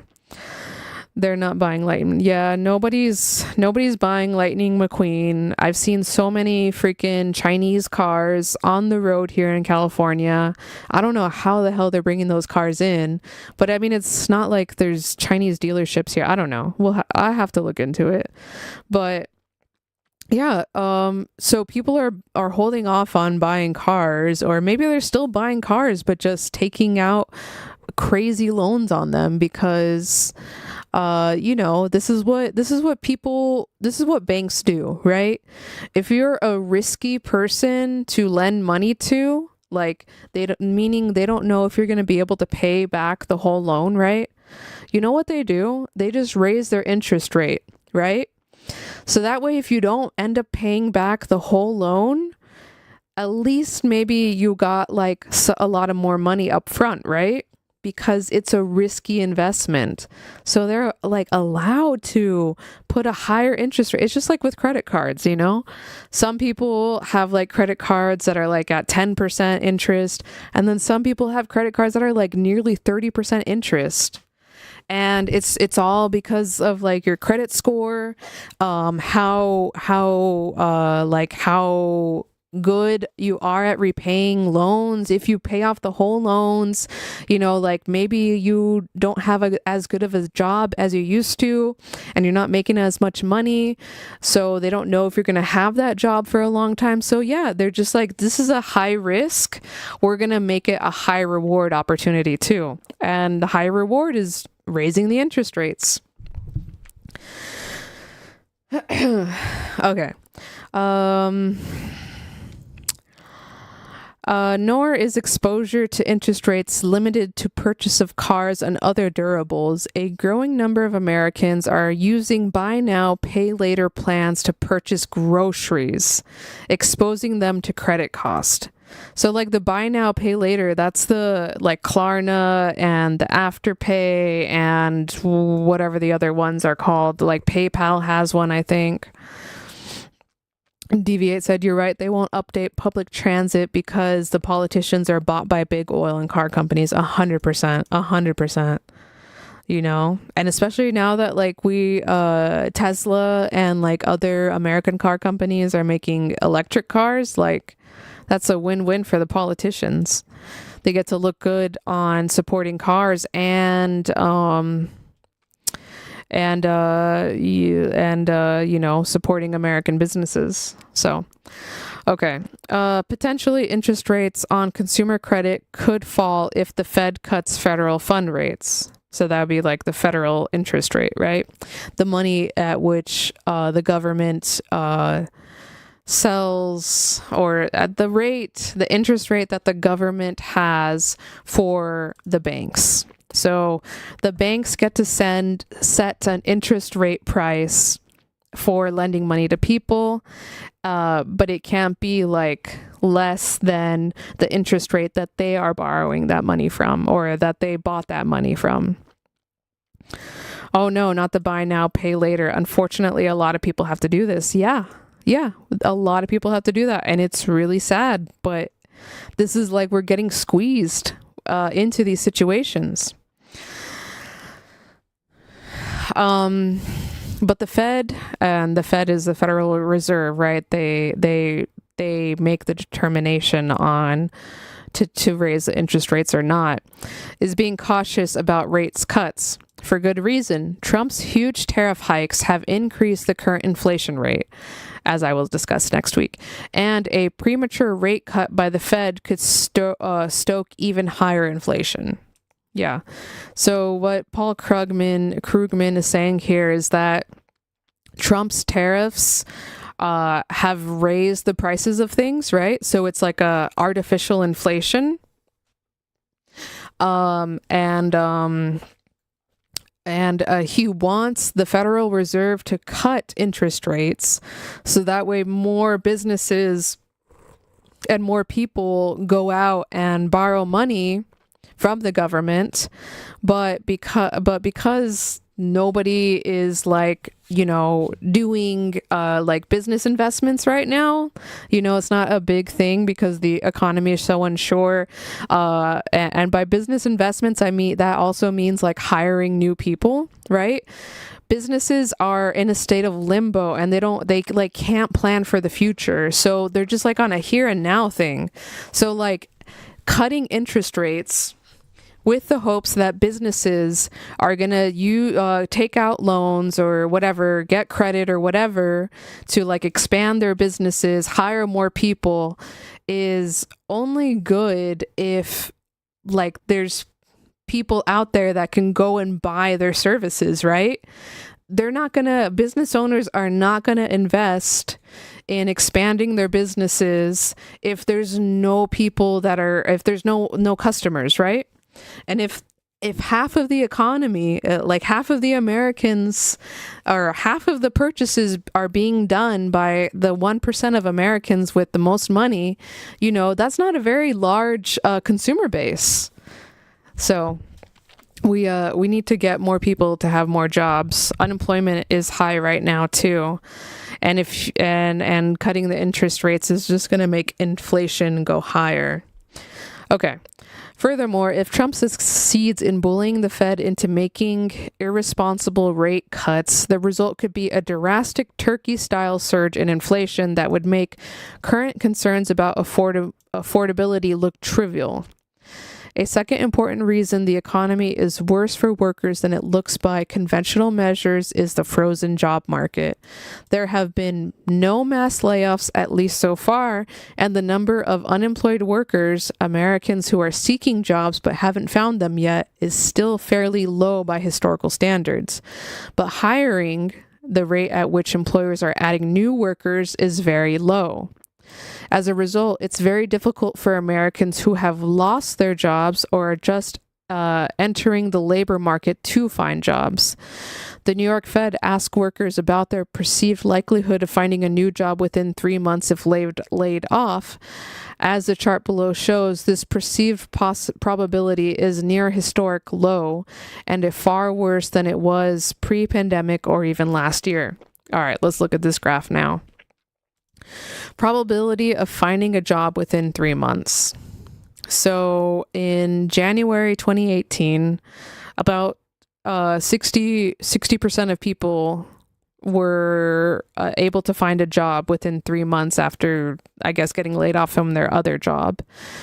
You see it completely shoot down in February 2020 because that's when everyone was laid off, and it didn't go back up. It went up and then back down as, I forget, like this later stage pandemic, more people were getting sick than they were originally. And then we had to like reshut down and yeah, it was bad. But, okay. So 2021, 22, 23, it's about 50%. But then like 23, 24, it just goes straight down. And in like July 2025, that's when it's like the worst. It's at literally 45%. And I don't think it's going up because like Krugman said, businesses are not adding new jobs. Businesses are not exactly laying off a lot of people either, but the people who do not have a job are struggling to find a replacement job. And it's because it's like, the businesses are like stagnated or something, like maybe it's because of the tariffs, because businesses were, covering the cost of tariffs or fronting the cost of tariffs for consumers. And now we can't, our businesses really can't do that. Yeah. Deviate said, you got AI coming in as well. It's true. I feel like a lot of businesses are waiting to see how AI could play a role in their company or in their, business model, I guess. and they're like, why would I spend the time hiring someone and then laying them off when I could just wait a couple of months for AI to get better and then just hire AI? Marcella said, I wish I could get a job. I know, just keep looking. It's all we can do right now. So businesses, which realistically are, I should not even say businesses, employers, people that are looking to hire people for labor per hour, those people are unsure of the economy. They're not looking long term right now. Nobody is looking long term like right now. Everyone's like looking for like today and what's going to happen tomorrow, And it's all because of the uncertainty that Donald Trump made with the tariffs, with AI, with Department of Government Efficiency back last year when that happened, Yeah, which a lot of CEOs have admitted to you getting replaced with AI. And I believe that a lot of companies want AI. And I mean, I want them to want that too. Whatever can make your shit cheaper, right? Which I know they're not going to turn around and give the cost savings to us. They're just going to give it to their profit or their shareholders, right? I wish like the jobs that will be replaced by AI, just like how we look at the jobs that were replaced with automation, right? Jobs that were replaced by, simple, I don't know, like, word processing, right? How many secretarial, like note-taking / shorthand, just like note taker jobs have gone away because people can actually type for themselves now fairly fast. It's not, you don't have to lug around a big old typewriter to like actually print things, or you don't have to carry around a printer to print out documents. You could literally just pull out your iPad or your iPhone and have it listen to you, and you just dictate straight to it and it writes it down better than any person ever could. You don't need to pay someone to know shorthand. Like there's so many jobs that have already disappeared because technology has replaced them. And yeah, there are some jobs that people should not be doing. And I mean, like, I don't know, there's this one like interview, I think it was with someone in communist China. Like a Western reporter was interviewing a Chinese supervisor who was like, yeah, we rather have individual laborers using shovels to dig a ditch because it means giving people a job, and it means giving them the dignity of having a job that they feel like are being useful to society, blah blah blah. You know what I mean.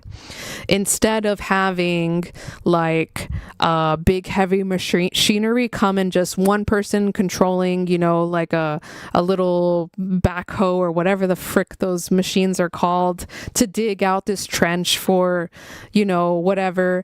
And you have like 20, maybe not 20, but like 10 to 15 guys with shovels being replaced by 1 to 2, maybe 3 people operating this heavy piece of machinery that works better, more efficient, and everything better than human actual physical labor, right? Like, I don't want people to do physical labor all their lives and then have to retire by the age of 40 because they can't even get out of bed in the morning, I just want, like more people to have jobs, but also, businesses respect that relationship between the employee and the employer, because right now the employer is just looking for ways to get rid of the employee. And that is not good. That makes the employee feel like absolute crap, right? If you know that your boss is planning to get rid of you, and like, you know, these are the people that are fearing getting replaced right now are professionals. They are people in the tech industry, they are people in, you know, the healthcare industry, they are people who have skills, like who have dedicated skills, have learned how to do certain things that, you know, maybe were complex, but it wasn't like super complex that AI can't figure out how to do it. You know, I'm sure you can get rid of all of those bullshit HR, like payroll jobs, right? Like you could automate that away. And that's probably saving, I don't know how much money in payroll, you know? You don't have to pay people to do these crappy, you know, not redundant, but like repetitive data entry jobs, right? Those jobs we should be okay with having those jobs be AI'd away. You know, obviously they're not going to be perfect. I'm not saying that they should be AI'd away, but I'm saying that they should, you know, we should start getting ourselves ready with this idea. You know, like professors, I know a lot of my professors were like, yep, AI is here to take my job. And it's like, no, AI can't be personable like you can. AI can't, you know, convince me to do well, maybe AI could convince me to do my homework, but, you know, AI can't have intellectual conversations with me the same way professors can.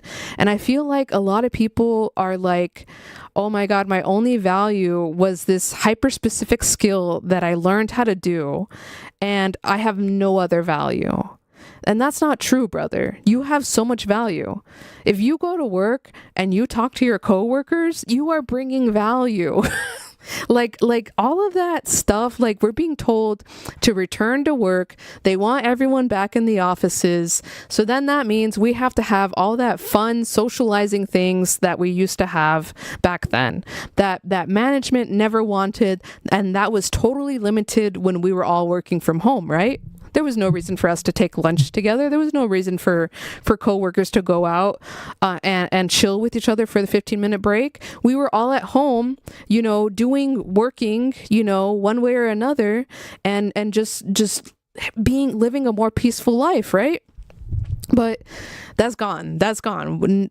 Businesses do not want that, and the relationship between employer and employee that, you know, like happened years ago, like decades ago, where people were like, you know, if you stay with a company and work hard, then you will be rewarded. That's gone. That's been gone. And now, like, stay with a company and you'll have a good pension. That's your reward. That's gone too. Like, there is absolutely no benefit to staying with a company unless you're just comfortable or you're too scared to look for a job elsewhere. Like, I don't know. Deviate said, we don't have social safety nets to help combat this. And then Marcella said, this is giving me little hope that human jobs will be more important, right? Like, you know, the boomers hated it when telephone call centers went to other parts of the world where people didn't think existed. I don't think it ever existed. We don't. So that's part of the thing I also want to talk about maybe later this week with AI regulations. Because that goes to is in the hands of one of our local IE politicians.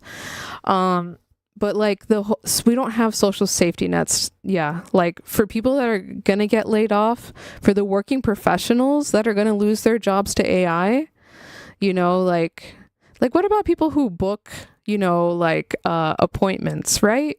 That's like some easy job that I bet could be automated away, right? One of the jobs I had previously was like medical billing. Okay, my entire job was to look over a medical bill that was already like not AI populated, but like already filled out and coded, you know, semi-correctly to the appropriate insurance, because each freaking insurance has their own different thing, right? Their own different ways to bill and charge. Literally, my job was just to review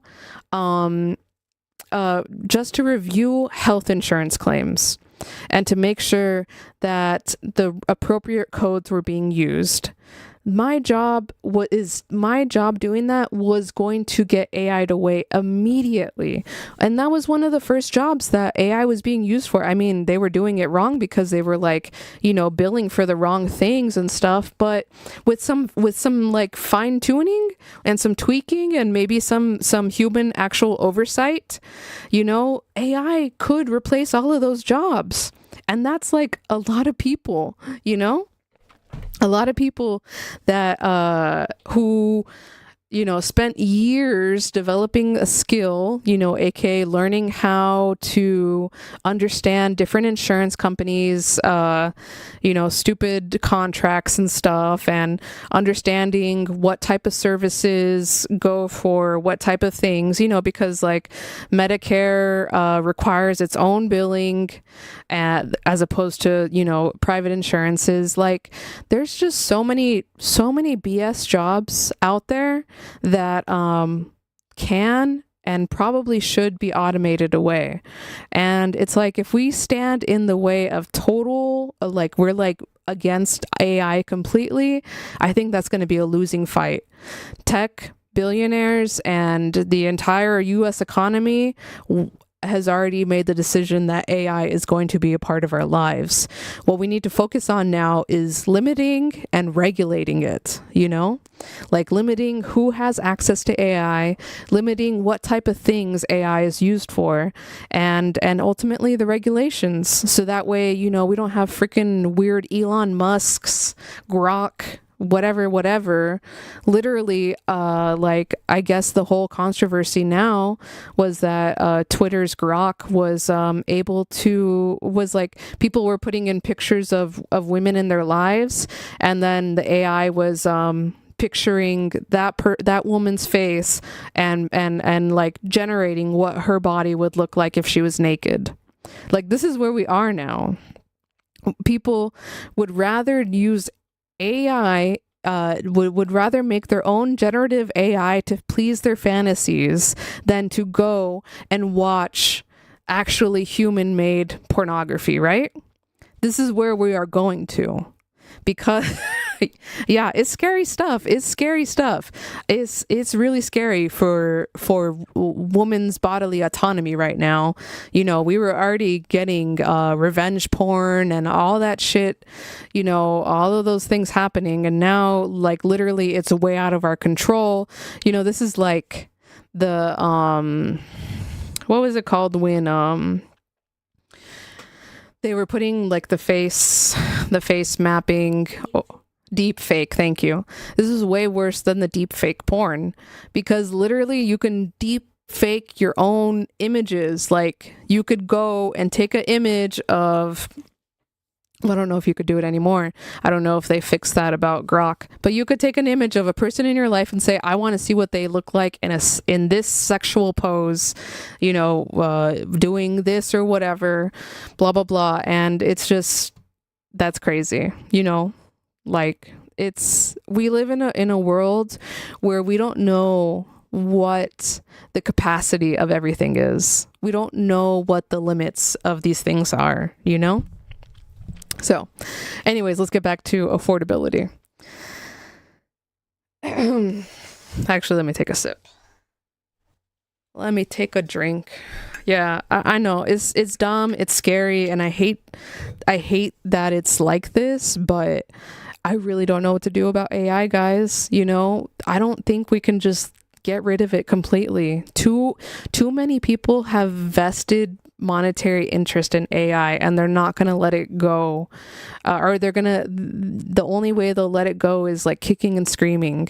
So I don't know, we just have to figure out how to work with AI and make sure we don't make crazy Skynet overlords.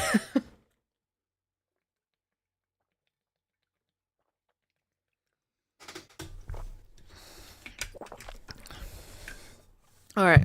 Because of low hiring, the numbers of Americans suffering long-term unemployment, defined as being unable to find a job for 6 months or more, has risen substantially. Okay, like in May 2023, it was about 19% of people who were unemployed for 27 weeks or more. In September 2025, it's literally, May, June, July, August. In August, September of 2025, it literally rose up to 25.5%. That's crazy. It went from 1920 to 25. Like, that's added 5% people in long-term unemployment. Not even like 27 weeks. How many months is 27 weeks? Let's do 27 divided by 4. That's 6 months. Okay. So more than 6 months. That's crazy. From 3 months, so people be unemployed for more than half of the year. That's really bad because that means they have like no income. All right. Why are jobs so hard to find? The most likely explanation is the potential employers are paralyzed by erratic, highly uncertain policy, especially Trump's ever-shifting tariffs, and the perception that jobs are hard to find adversely affect even those Americans who are currently employed, increasing their anxiety and reducing their bargaining power. You don't want to make demands at work, such as asking for higher wages, because if you lose your current job, you may not be able to find another. See, look, the fact that unemployment is high, meaning that, there's a big population of people waiting for a job, means that people in jobs already are not, they're fearing about being replaced. They're afraid to ask for better things because they could get replaced.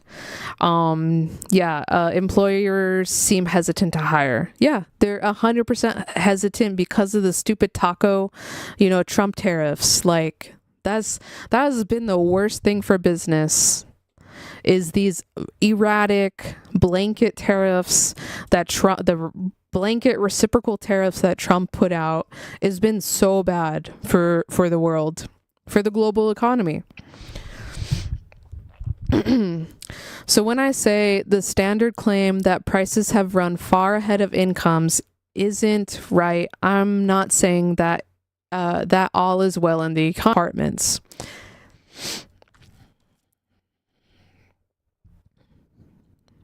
I know some of these people, but then New York is a very atypical in that respect. Oh, that's right. I forgot he lives in New York and people just rent. And as always, good luck telling people that they should feel differently than they do. I know, I feel like it's been such part, owning a home has been such a part of the American dream that, saying that it shouldn't be your dream anymore is like slapping us all in the face. It's like saying that Americans shouldn't like baseball anymore, which is dumb. Americans love baseball. The fact is that most Americans owning a house is a crucial element of perceived well-being. As I'll explain next week, the ability to buy a house is closely tied to social inclusion, and being unable to do so has serious negative effects on behavior. Yeah, literally. Remember when you were a teenager and your parents didn't want to get you a cell phone because you were too young, but all your friends had cell phones? This is literally how I feel as an adult millennial. I'm like, why can't I have a house? Some of my friends have houses. Why can't I have house? Mom, Dad, please give me house. Boost ball. Yeah, I'm not a baseball fan at all. And while most Americans have seen their incomes more than keep up with the overall cost of living, incomes have not kept up with home prices. This is especially relevant to Gen Z, many whose members are at a point in their lives when, by traditional culture norms, they should be buying their first houses, but can't come up with the down payments. Bro, I don't know any Gen Z that doesn't live with their parents still. So whatever Gen Z is like out there buying houses, that's crazy. Bravo for them, but that's crazy. Here's the ratio of average cost of a starter home according to the National Association of Realtors to medium income household ages 25 to 34. Okay, in 2000, the price of a starter home, well, like what is these numbers? Okay, well, it's just a fluctuation of the percentage, I guess. Price of starter home relative to medium income. So in 2000, price of a home relative to medium income was 2 to 3, whatever these numbers are on the side. And then in 2008, you see it take a big dip because the housing market crashed. And and then it's just the value of homes has kept rising, I think. And incomes have not kept up with that. Deviate said, don't ever feel like you're failing just because you don't own a home. Yeah, I try not to, but you know, it's just like one of those like milestones, you know? It's like not getting a driver's license at 16 makes, like, especially in California, if you don't have your driver's license at 16, you're a loser, bro. Forget about even having a car. Like, you could borrow your parents' car, whatever. But if you were not driving by 16, loser. The outcast. You were trapped. You have to bum rides off of other people, you know? Like, that's how it feels not owning a home. And I don't think it's a personal failure on my part. I see it as a failure of the society because clearly it's their fault. I would be ready and willing to have a home if I could afford one, just like I'd be ready and willing to have children if I could afford them, you know? But like, we live in a world where the people who want to have children cannot afford it. So people are not having children. And then older people question, wow, why is the birth rate declining so much? Well, gee, buddy, it's because no one can afford to have kids. Even the people that want to have kids cannot afford to have kids. Just like back then when the people like diamond engagement rings weren't as popular as they were back then. Well, because no one can afford the diamond engagement rings, you know? We can't just be frivolous with these engagement rings like how, you know, how boomers were in the olden days, you know? Like, I forget, it's like supposed to be 3 months of your salary is what you spend on a ring. Like, bro, 1 month of my salary can't even afford me my rent, you know? Okay. You can clearly see the rise and fall of the 2000s housing bubble, but underneath those wobbles is a clear large upward trend in the prices of houses compared with incomes. So the perception that many young Americans that home ownership has become unaffordable and moved out of reach is grounded in reality. For many, just coming up with a down payment is effectively impossible. Affordability, a complex issue. To summarize where we are so far, the standard affordability narrative of Americans impoverished because inflation has outstripped wages isn't correct. Most American workers have seen their real incomes rise, yet this doesn't mean that working families are doing okay. Borrowing costs are up, jobs are hard to find, and one crucial aspect of affordability, the ability of young Americans to buy their first house, has deteriorated substantially. Okay, so let's go to part 2 of affordability.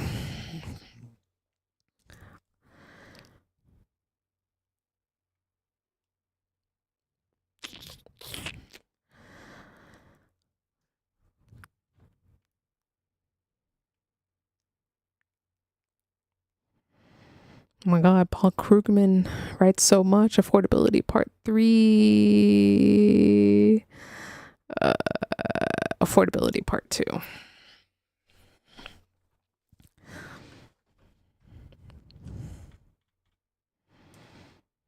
Okay. So he wrote this December 7th, of 2025.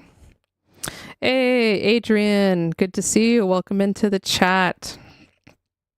We were talking about how difficult it is to afford things and how Trump is not fixing the economy, or actually on how Trump is making the economy worse and how we'll never, recover from it. But thank you. It's good to see you.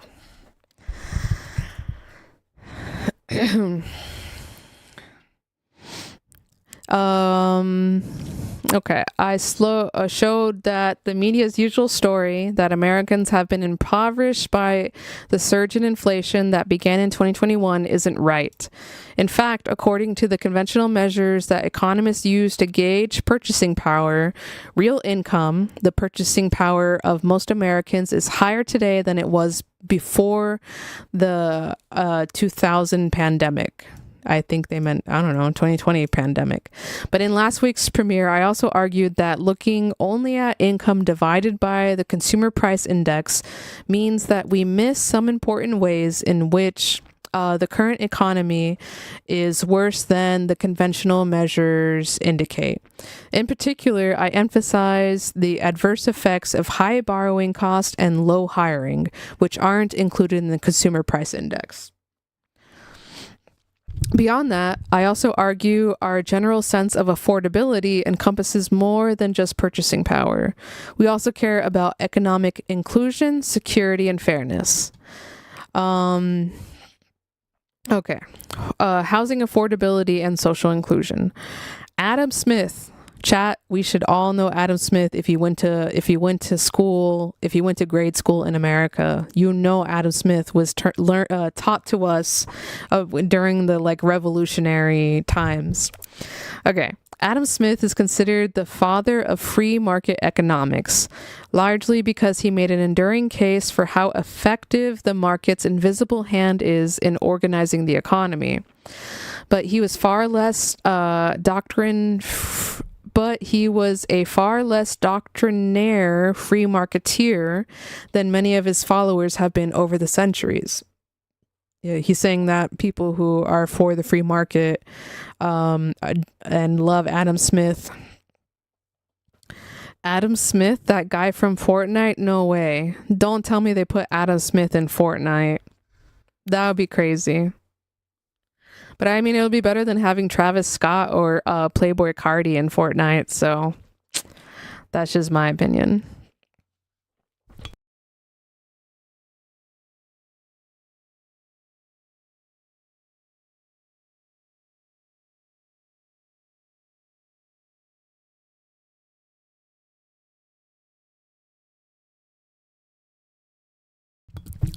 No, they didn't. Thank God. I'm so glad they did not put Adam Smith in Fortnite. Okay. Adam Smith is, for example, a strong advocate of bank regulation after having witnessed what was arguably the first modern financial crisis, the British banking crisis of 1772 through 1773. I wonder if that's had anything to do with, raising taxes on Americans. Furthermore, Smith viewed economic welfare in a way that was explicitly social rather than crudely materialistic. That is, he believed that people assess their economic well-being in social terms rather than simply on the basis of having enough to subsist. What is subsist? Probably just meaning have enough money.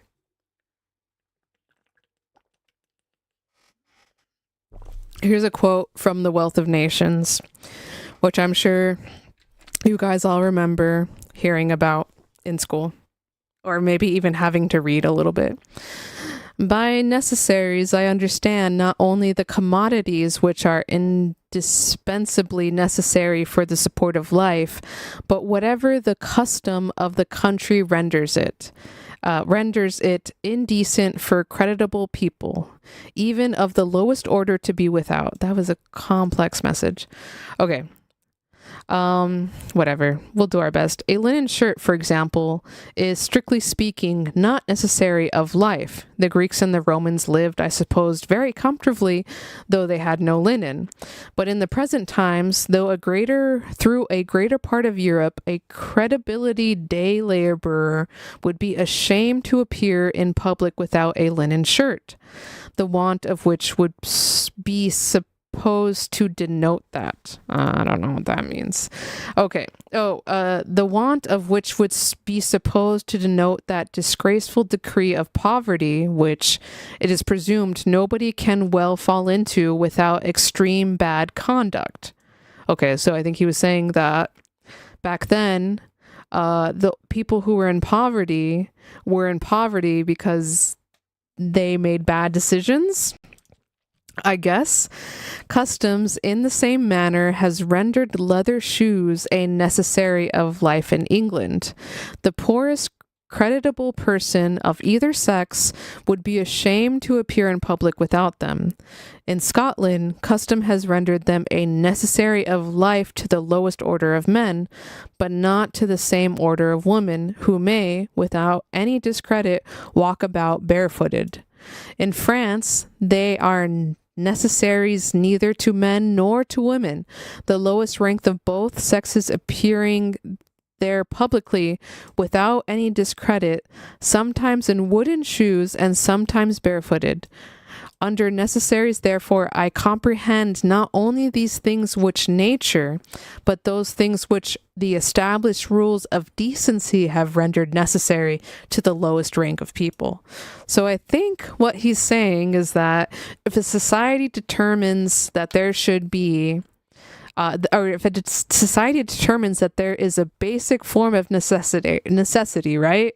Like if you have to go and live in a society and the society says no shoes, no shirt, no service, then the society is right when you show up into their shop without any shoes or shirt and you're not getting any service. So like, I think what Adam Smith is saying is that we should ensure that these necessaries, you know, these basic things of life, should be provided. Or, you know, the lowest rank of people should be able to afford a freaking white linen t-shirt. The lowest rank of people should be able to afford shoes and not wooden shoes. Okay, let's see what Paul Krugman. In today's America, a key component in our general sense of affordability is the ability to acquire a modern equivalent of an 18th century linen shirt, something that both publicly and privately allows you to fully participate in society. So what is our modern equivalent to a linen shirt? I would say home ownership. John Byrne Murdoch, writing in the Financial Times, draws on a recent study titled Giving Up, the Impact of Decreasing Housing Affordability on Consumption, Work Effort, and Investment. The author argues that the prospect of owning your own home has a critical influence on behavior, especially for Gen Z. The author finds that young people who doubt that they will ever be able to afford a house work less, save less, and make riskier investments, including in crypto, than those who do consider home ownership a reasonable prospect. That's crazy. So Gen Z is like, I'm never going to be able to afford a home, so I'm just going to blow my money on on crypto day trading. Or I'm going to blow my money on Pokemon cards. That's crazy. Because I mean, honestly, okay. It's like the homeless people mentality that I always say I would totally have if I was homeless, right? If you're living on the street and you're not getting a good night's sleep and you're not able to like get meals or get food or whatever, you best believe I'm taking whatever coins gets thrown into my hand and I'm buying something that's gonna make me feel good, whether it be booze, whether it be weed, whether it be any sort of other drug, because honestly at that point I'm homeless, I don't care about my life, right? I'm gonna do what passes the time and what makes me feel good, because my life is absolute crap. I'm living on the streets, So I feel like maybe a lot of Gen Z is black-pilled, and they're like, I'm never going to be able to save up enough money to for a down payment on a house. I'm never going to be able to apply for a home loan. So what's the point of even saving up money? Or like a car, I'm never going to be able to afford a car. I'm only going to be able to lease cars. I'm never going to be able to buy one. So why do I care to save up for that? I want my Labubu, I want my Pokemon cards, I want my blind boxes. I'm blowing all my money on this stuff because I have no prospects of even like imagining myself being able to own a house. So that's why they're blowing whatever bit of money they do have. Damn, that's crazy. Obviously, there are exceptions. I know plenty of young people who aren't even thinking about home ownership, but are nonetheless highly responsible workaholics. They tend to be career-oriented people living in places like New York and Boston, where renting is considered a normal, socially acceptable lifestyle, even among the relatively affluent, compared to the rest of the country, i.e., their expectations that prove the rule. Telling people that they shouldn't feel the way they do, that they should be future-oriented and act responsibly, even if they don't expect to be able to buy their own homes, is utterly unhelpful. What makes the social importance of home ownership relevant to the affordability discussion is that while most people have seen their real incomes rise despite inflation, that is, wages and other incomes have risen faster than the cost of broad basket of consumer goods, houses have become substantially less affordable over the past generation. Here's the ratio of average cost of a starter home, according to the National Association of Realtors, to the median income of households aged 25 to 34. So I guess that's my age group. Am I Gen Z? Yes, I'm Gen Z. I'm claiming Gen Z right now. Price of a starter home relative to medium income age 25 to 34. So in 2000, it was about 2.5% to 3%, then rises up to 3.5%, almost 4% in 2004, 5, 6. Then in 2008, it goes down because everyone was losing their jobs and everyone lost their house. Then 2011, I think it maxes out. 2012 goes up. And then you see like the highest point was 2006, 2007 at 3.5%, almost 4%. We hit that in 2020 and then went above it. We peaked at 4.5%. That's crazy. So like the price of a home has gotten even worse over the years. You can clearly see the rise and fall of the 2000 housing bubble from the mid 2020s from the mid 2000s to 2012, but underneath the wobble is a clear, large upward trend in the price of houses compared with the incomes of the age 25 to 34 cohort. So the perception of many young Americans that home ownership has become unaffordable and moved out of reach is grounded in reality. For many, even coming up with a down payment is effectively impossible. And that's true, bro. Like, they say the down payment for a home should be about 20%, at least 20% of the home's total value. And if homes are costing $1 million, that means you need 200,000 to put down. that's like double of some people's annual income. You know, if you're making $100,000 a year, you need $200,000 to put down on your $1 million home. I only say $1 million home because that's what homes are worth in like Ranch Cucamonga. You know, if I wanted to go out and buy a home in Rancho that's comparable to the home that I live in, or shoot, even maybe a little bit nicer than the home I live in, it's going to cost $1 million.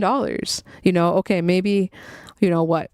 Let's say a home for $700,000, or shoot, like what would even the cheapest home? Like 400,000? 20% of $400,000. Okay, so $80,000. Not interested in AI. So yeah, if for like a cheap home that's less than $500,000, because that's, I would say, would be like the price for every Southern California home. You know, I don't. They're like, you know, it depends on areas and stuff, but you need to put down $80,000. That's like $80,000 you have to save up. You know, you don't get a loan for a house down payment. That's money that you save up on your own. So you can say, yeah, I'm good for this loan. Here's me putting down in good faith 20% of what you're going to loan me, you know? So, yeah, like my annual income is like $40,000. So, I ain't gonna be I cannot afford to buy a house. Okay. Can policy address the problem of housing affordability? Yes. Conceptually, the answer is simple. Just build more housing. Or to be more precise, remove many of the obstacles that make it very difficult to build more housing. Okay. Sorry. That sounds like the affordability. I mean, the abundance argument from Ezra Klein. Actually, they won't even see this data. Sorry, I gave it too much. Oh, conservatives will see the data. You know what the problem is? Minorities. Well, yeah, they were saying that. Literally, J.D. Vance was literally saying the reason why Americans can't buy houses is because too many foreigners are coming here to buy houses. And I'm pretty sure he was implying that, like, Mexican immigrants, that, you know, the illegal immigrants from Latin America are the ones that are buying the houses. And no, brother. It's not. It's American corporations. It's investment firms that are buying all the houses up. 2 decades ago, the issue of rules and bureaucratic obstacles preventing the construction of houses was largely a blue state problem. Red states have fewer zoning restriction, and red state cities like Atlanta were able to accommodate rapidly growing populations by just sprawling even further. At this point, however, red state cities are reaching the limitations of sprawl. Open land is far from the metropolitan center, and traffic is so bad that people don't want to move even further out. What Atlanta and other similar red state metros need now is more density. So, I mean, instead of building out, they should build up. Yeah, very dangerous rhetoric, yeah. So, yeah. Yet this kind of higher density development is still blocked in many places. So de facto, cities like Atlanta are suffering from their own version of anti-housing policies. Would upzoning to permit higher density in housing construction work? Would it make housing more affordable? Yes. There are enough YIMBYs, yes in my backyard policy experiments around the world. Auckland, New Zealand is one of the best known to show that these policies do deliver on their promises. So we know what to do about housing prices. It won't be easy politically, and the opposition will come from the right as well as the left. Mandate for leadership. The Project 2025 manifesto is fiercely opposed to government regulations that say protect environment, but rabidly in favor of protecting the rights of local governments to block housing developments. So an excerpt from Project 2025 says, American homeowners and citizens know best what is in the interest of their neighborhoods and communities. Localities, rather than the federal government, must have the final say in zoning laws and regulations, and conservative administrations should oppose any efforts to weaken single-family zoning. So yeah, so part of the problem, single family zoning, I assume is what Atlanta did, because they just went out and built as many single family houses as possible, but no one wants to commute. Like that's kind of like what LA suburbs are, you know. LA suburban cities are just like all connected, and they one city starts where the other one ends. You know, it's not like these old Midwestern cities where there's a city you go out of the city limits and there's just wilderness, and then you come in to the other city. No, cities end and start like on street divisions, you know. Okay. But this is a fight very much worth having. Encouraging more housing construction is arguably the most important aspect of long-running affordability agenda. More on that in next week's premiere. For now, let's just say prices that increasingly put home ownership out of reach are an important reason people worry about affordability. Section titled Economic Insecurity. Assume that you have a good job, one that pays well enough to purchase a house and buy whatever other goods and services seem essential for social inclusion. The prices at the supermarket may make you angry, but your wages have more than kept up with the rising cost of living. But there's a nagging sense of insecurity. You never know when you might lose that job. And everything you hear from your friends, family, and acquaintances says that it's a tough labor market out there. So if you should lose your job, it would be very hard to find another, or at least one that pays as well. So how positive are you likely to feel about the state of the economy? This hypothetical situation is a pretty good description of the position many American workers find themselves in right now. We haven't yet experienced mass layoffs and high unemployment. Yeah, we're not like seeing like unemployment at like 8%. You know, unemployment is at a quote unquote normal level. Although unemployment rate has risen since last year, it is still relatively low by historical standards. Yet the labor market is effectively frozen. Employers aren't firing a lot of people, but they aren't hiring many people either. So Americans who aren't currently employed are finding it difficult to find new jobs, and that means even those who are currently employed feel a sense of insecurity because they don't feel confident of landing on their feet should they happen to lose their current jobs. One flaw in the current discussion of Americans' economic malaise? I don't know. Malaise?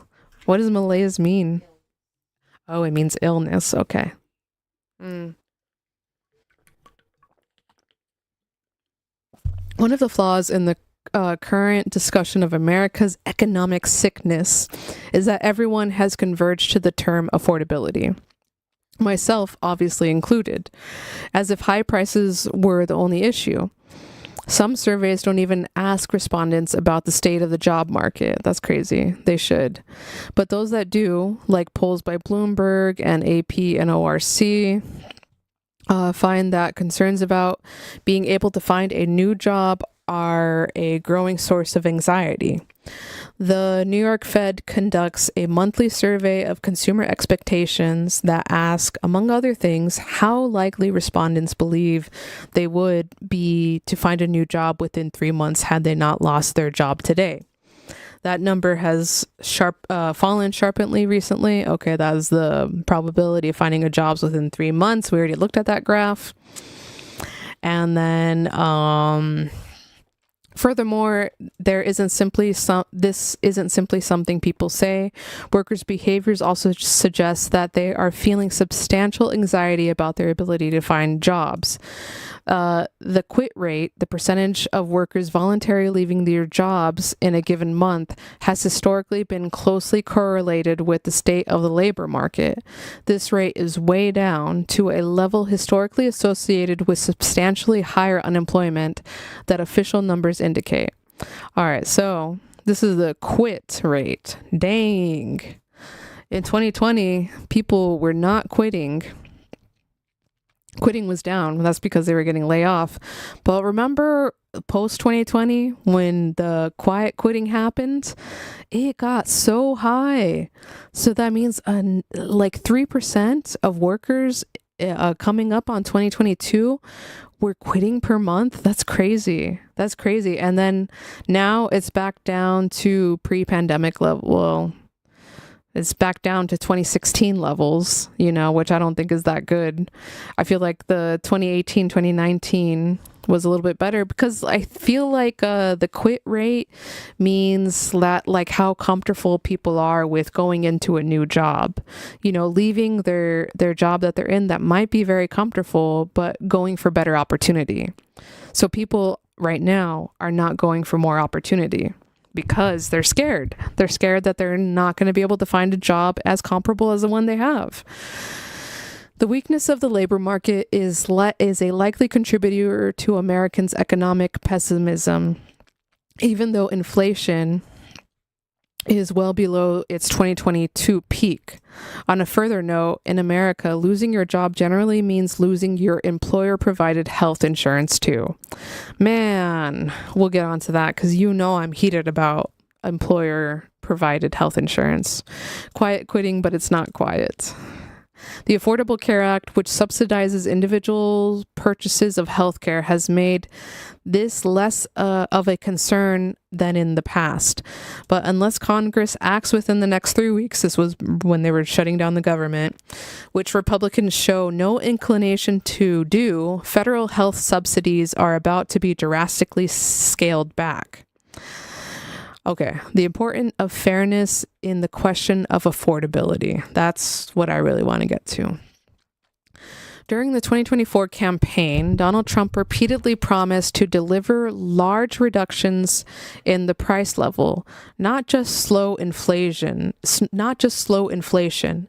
safe to say that almost no economists believe that he could deliver on that promise. But why would a profession that is famous for internal disagreements agree so unanimously that Trump would be unable to deliver large price reductions? The main reason is that economists know that wages are a large fraction of business cost. Therefore, it isn't possible to significantly reduce overall prices without cutting average wages. And large wage cuts are extremely rare. Historically, they've only happened in the face of severe depressions. The Great Depression in the United States, or the 28% unemployment rate that prevailed in Greece during the debt crisis of the early 2010s.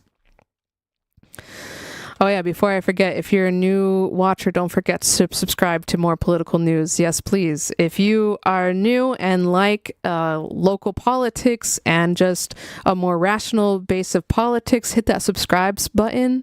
I stream pretty regularly, or plan to stream more regularly. So if you want to come in and participate in the chat, just hit the subscribe button. But why don't wages fall in normal recessions? After all, during recessions, there are many unemployed workers seeking jobs. You might think that employers could easily demand wage cuts from their employees, since there are plenty of others willing to replace them if they balk. But this doesn't happen. Why? In a 1999 book titled simply Why Wages Don't Fall During a Recession, Yale's Truman Bruley, oh man, did something unusual for an economist. He talked to people. Wow. Wow, me being shocked. Economists don't like talking to people? Wow. He discovered that employees don't cut wages even when it seems that they could, because they believe that it would have devastating effects on morale. Workers would feel that they were being treated unfairly, and their anger and the resulting loss in productivity would outweigh any cost savings. The moral of this story is that perceptions of fairness, or the lack thereof, matter a lot. They matter enough to affect crucial economic variables like wage rates. They certainly matter enough to affect people's feelings about the state of the economy. And America in 2025 is a nation in which people don't feel that prices are too high. It's a nation in which many people believe that high prices are being caused, in at least a part, by greedy actors taking advantage of the public. Bro, I could have told him that, 20 paragraphs ago. It's literally, the public knows that businesses are being greedy, and we know, they know, everyone knows.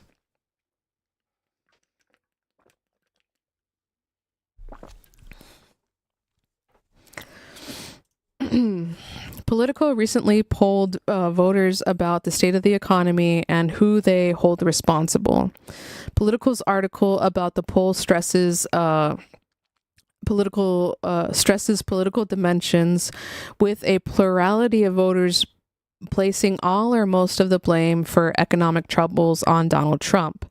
But if you look into the poll's details, you'll find a strong streak of hostility to big business and corporations too.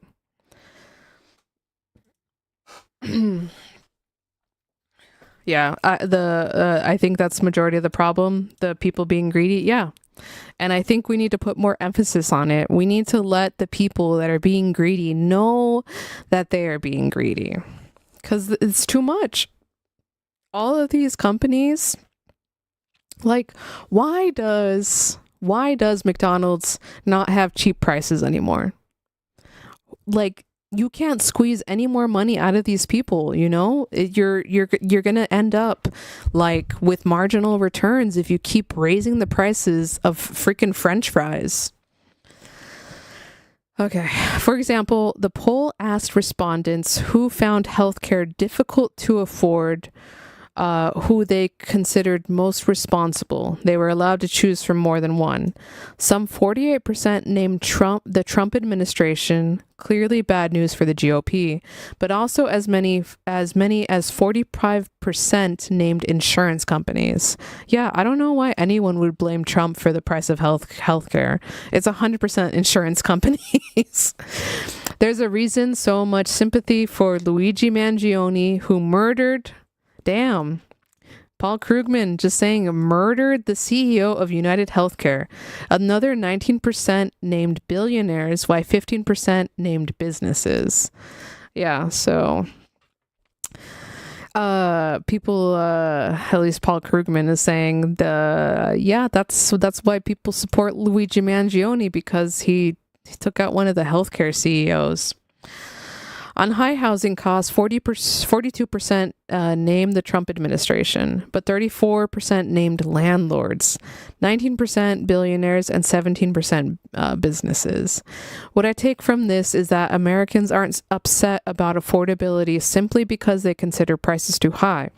They're also angry because they see high prices as unfair, believing that they are, at least in part, the result of businesses and billionaires' greed. That's what I would say it always is.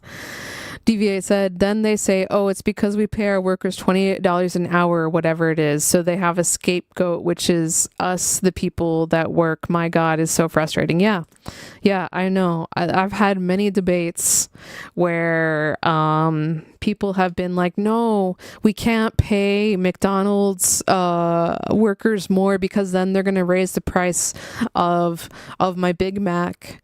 And then I think it was something like McDonald's in Germany pays their employees more than American employees are paid, but yet the actual prices of the food were cheaper in Germany than they are in America, so it doesn't make sense. It's stupid. The worker, they're always going to blame the workers.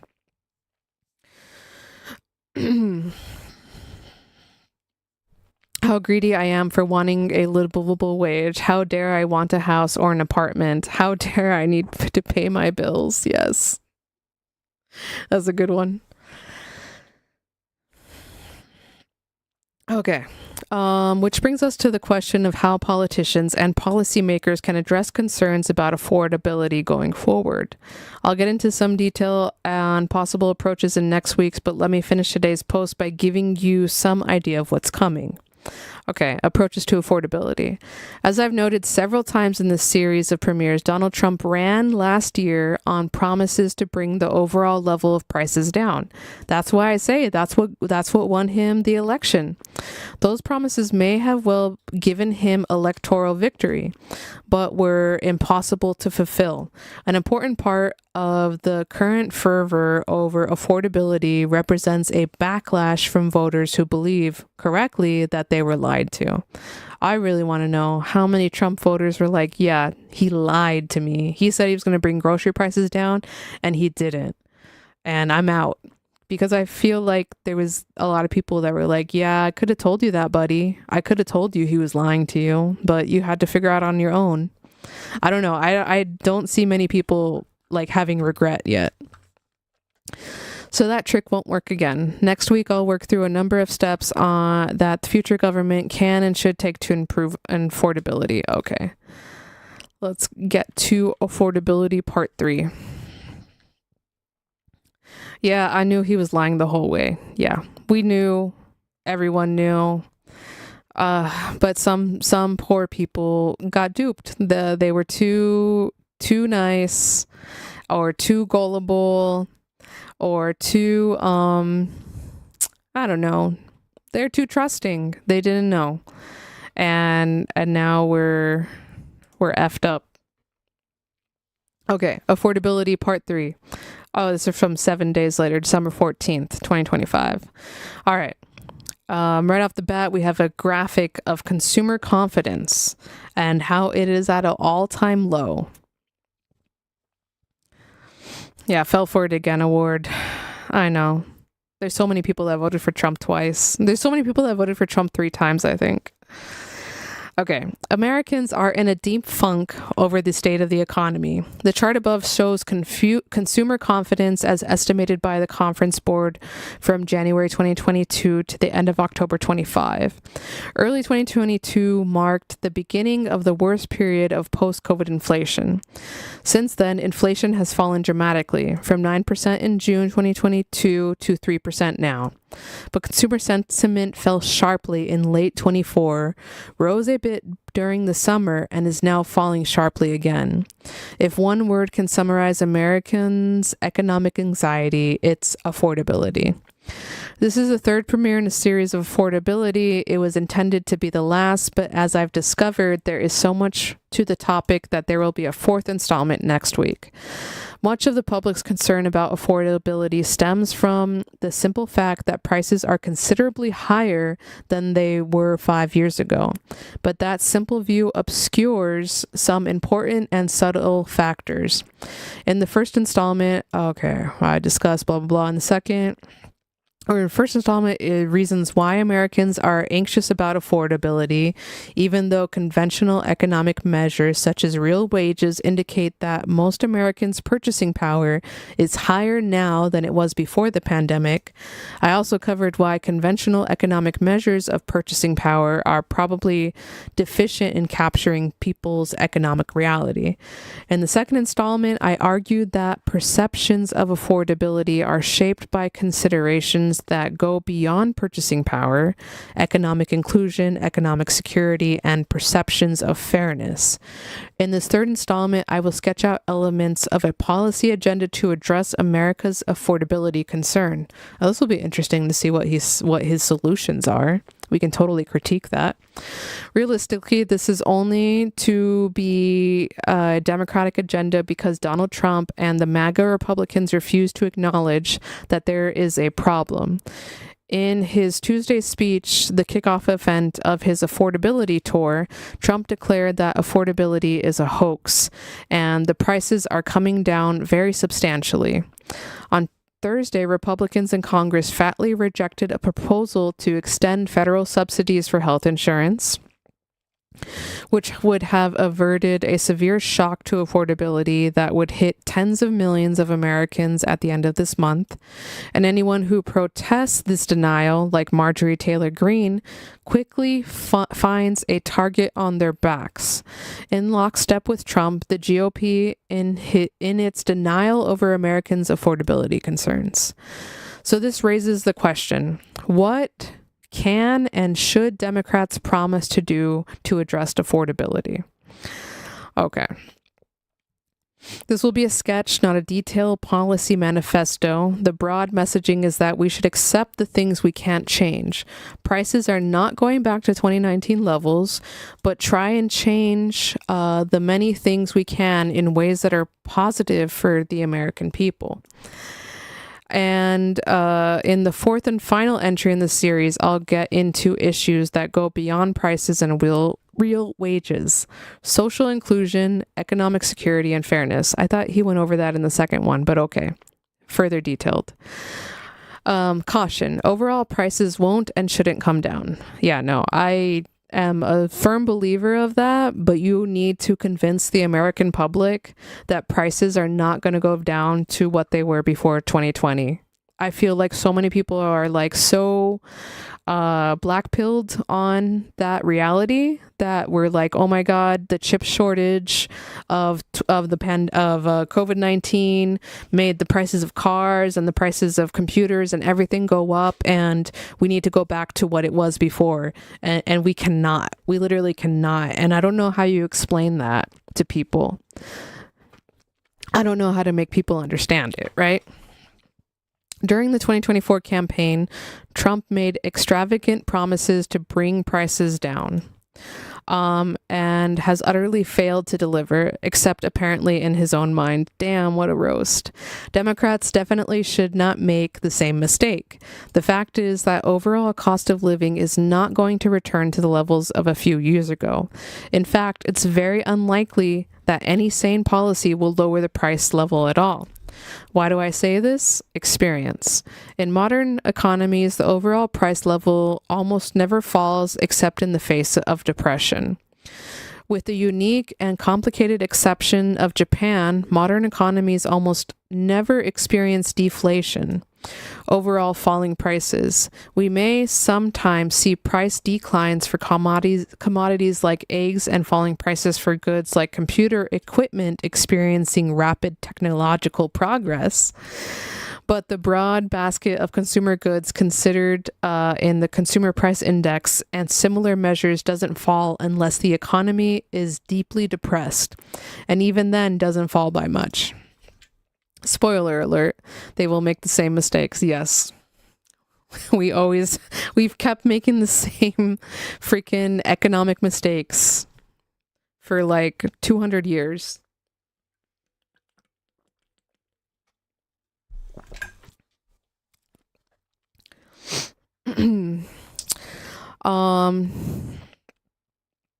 To see what I mean, consider the example of Greece, which experienced a Great Depression level slump in the early 2010s. Unemployment rose to 28% and prices did fall a bit, but only by a few percent. Okay, here we have a picture from the Federal Reserve, and it's Greece. Yeah, it's like, what is this? The blue harmonized index of consumer prices. And then the dotted line is infra-annual labor statistic, monthly unemployment rate, 15 years or over for Greece, right? Okay. In the U.S., the Great Recession of 2008 through 2009, the worst slump since the Great Depression, led to slower inflation, prices rising more slowly than before, but it didn't cause deflation. Why didn't overall prices fall? A significant share of prices is accounted for by wages. So prices can't fall significantly without falling wages. And employers are unwilling to impose wage cuts because they know that this would have disastrous effects on worker morale and productivity. Yeah.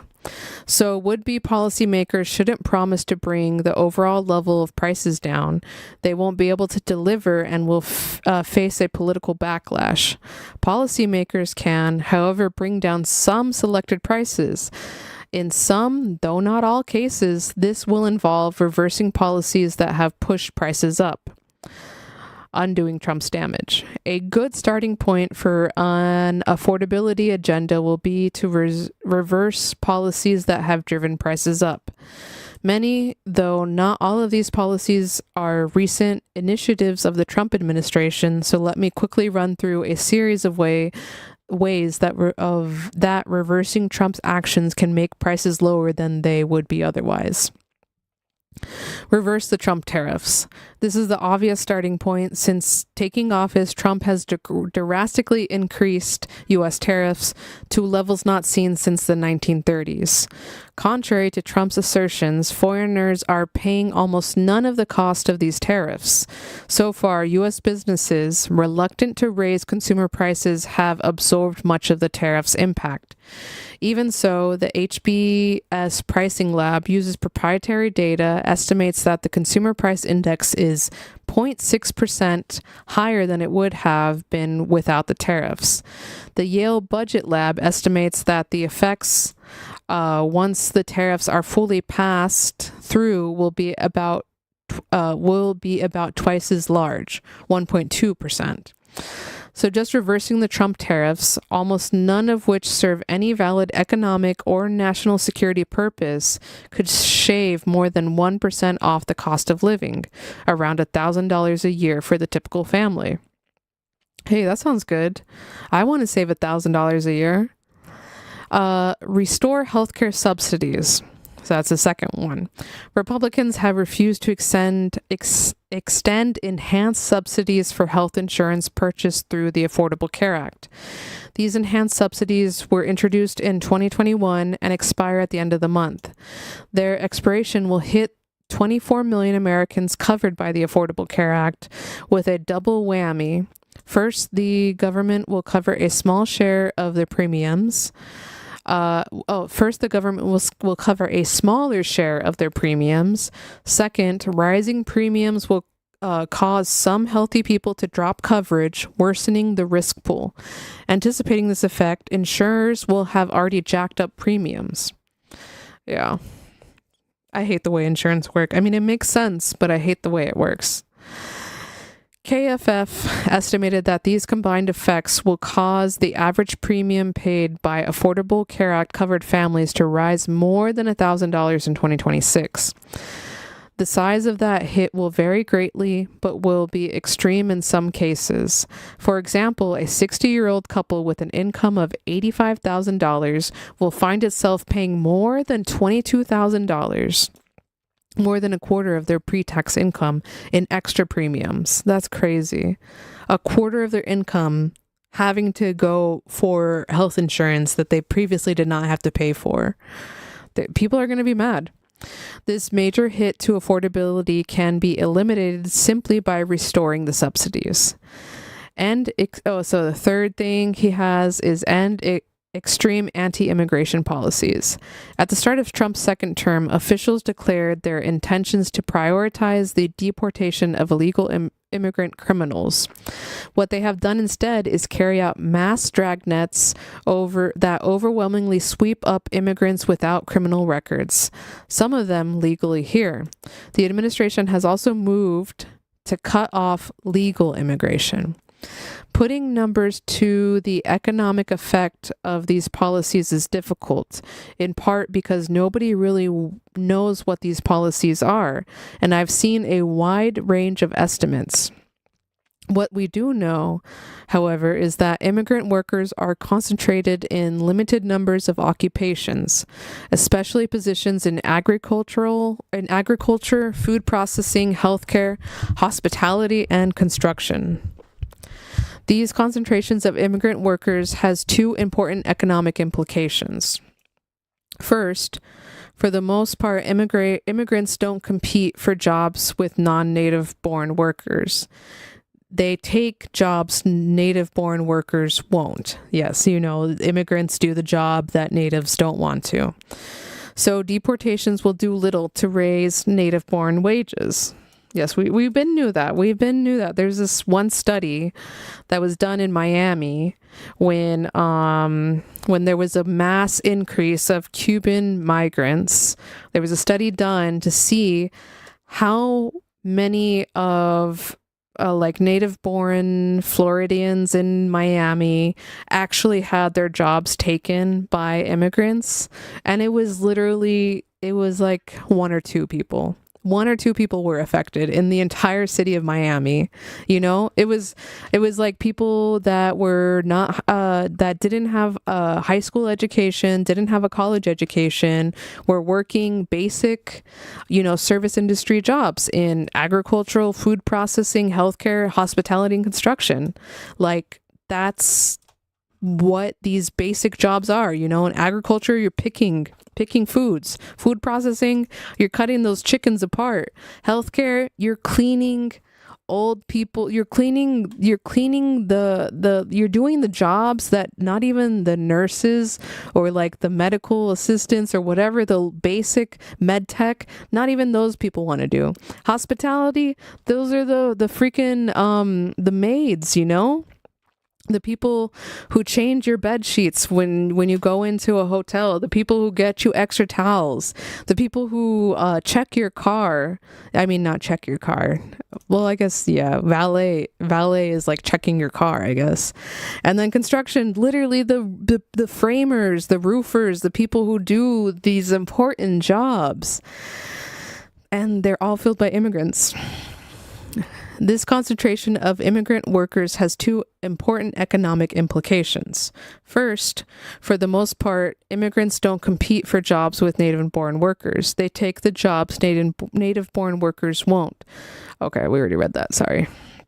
Second, because immigrants play such a large role in production of some goods and services, mass deportations will reduce their supply and drive up their prices. What about the argument that immigrants are driving up housing costs? Oh, yeah, we just talked about that. J.D. Vance brought that up.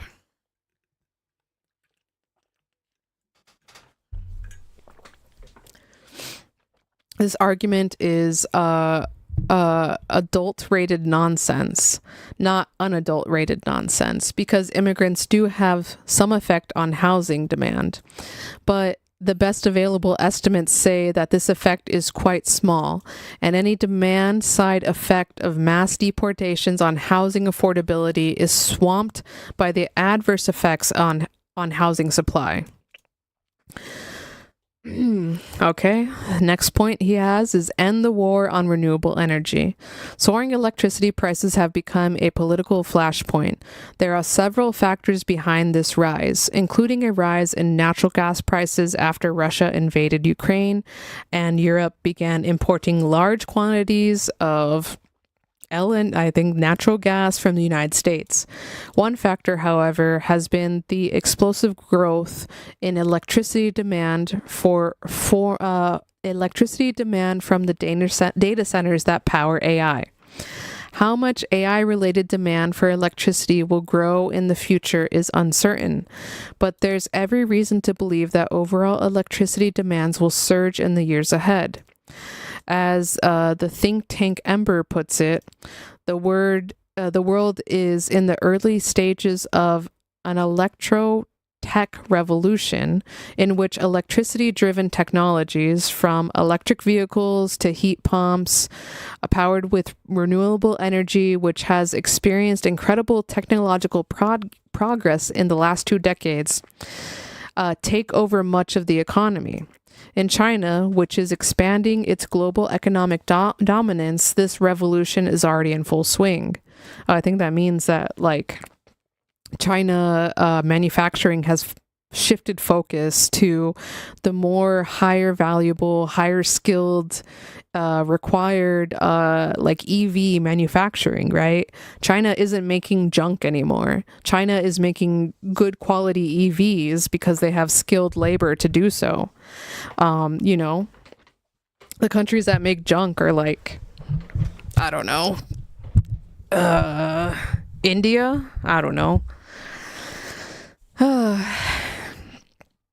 It's foolish and self-destructive to imagine that the United States can cut itself off from the global revolution and hold on to an economy dominated by fossil fuels. Yet that has been the Trump administration's vision. Deviate said, "We made junk. We make junk." Yeah, the junk that's made here in the U.S. is junk. Can we don't like Elon Musk said, we don't even make our own drones.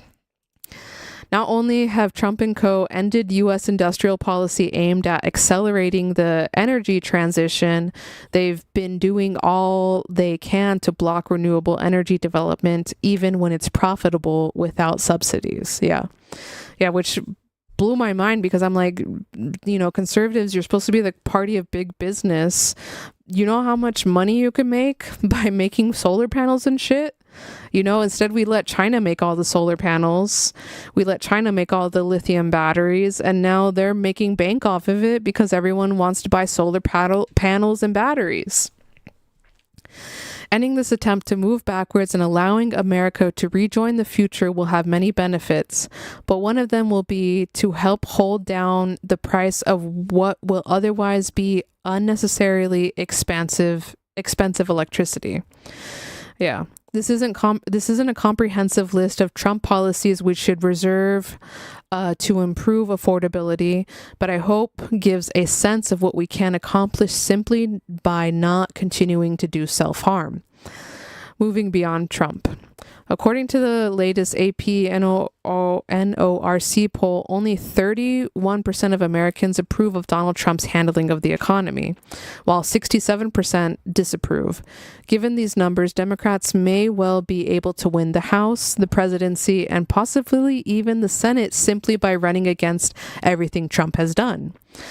But affordability as an issue didn't start with Trump, and while undoing his damage will help, it won't make the issue go away. So what can and should Democrats be proposing beyond reversing Trumpism to move forward on affordability? That's what I've been saying, bro. What can Democrats do to get popular again? Literally, his first suggestion is housing. Over the past 25 years, the cost of shelter has risen substantially faster than the overall consumer prices. This chart shows the growth of average rent, solid line, compared with the consumer price index, dashed line. Okay.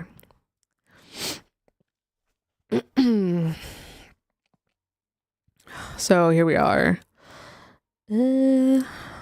Straight line is the price of houses and consumer price index. So houses have risen more in price than the rest of everything else. Why? Because people value prices. Home ownership is an investment. Why look at rent when roughly 2/3 of Americans own their house? The Consumer Price Index measures the price of owner-occupied housing by owners' equivalent rent, an estimate of what owners would pay if they were renters. The Bureau of Labor Statistics chose to use this measure for good reason, but right now I have doubts about whether it adequately captures the affordability and social inclusion issues surrounding home buying. A discussion that I want to reserve for the next premiere of the series. So for now, I'll just focus on simple rents which don't have these conceptual issues.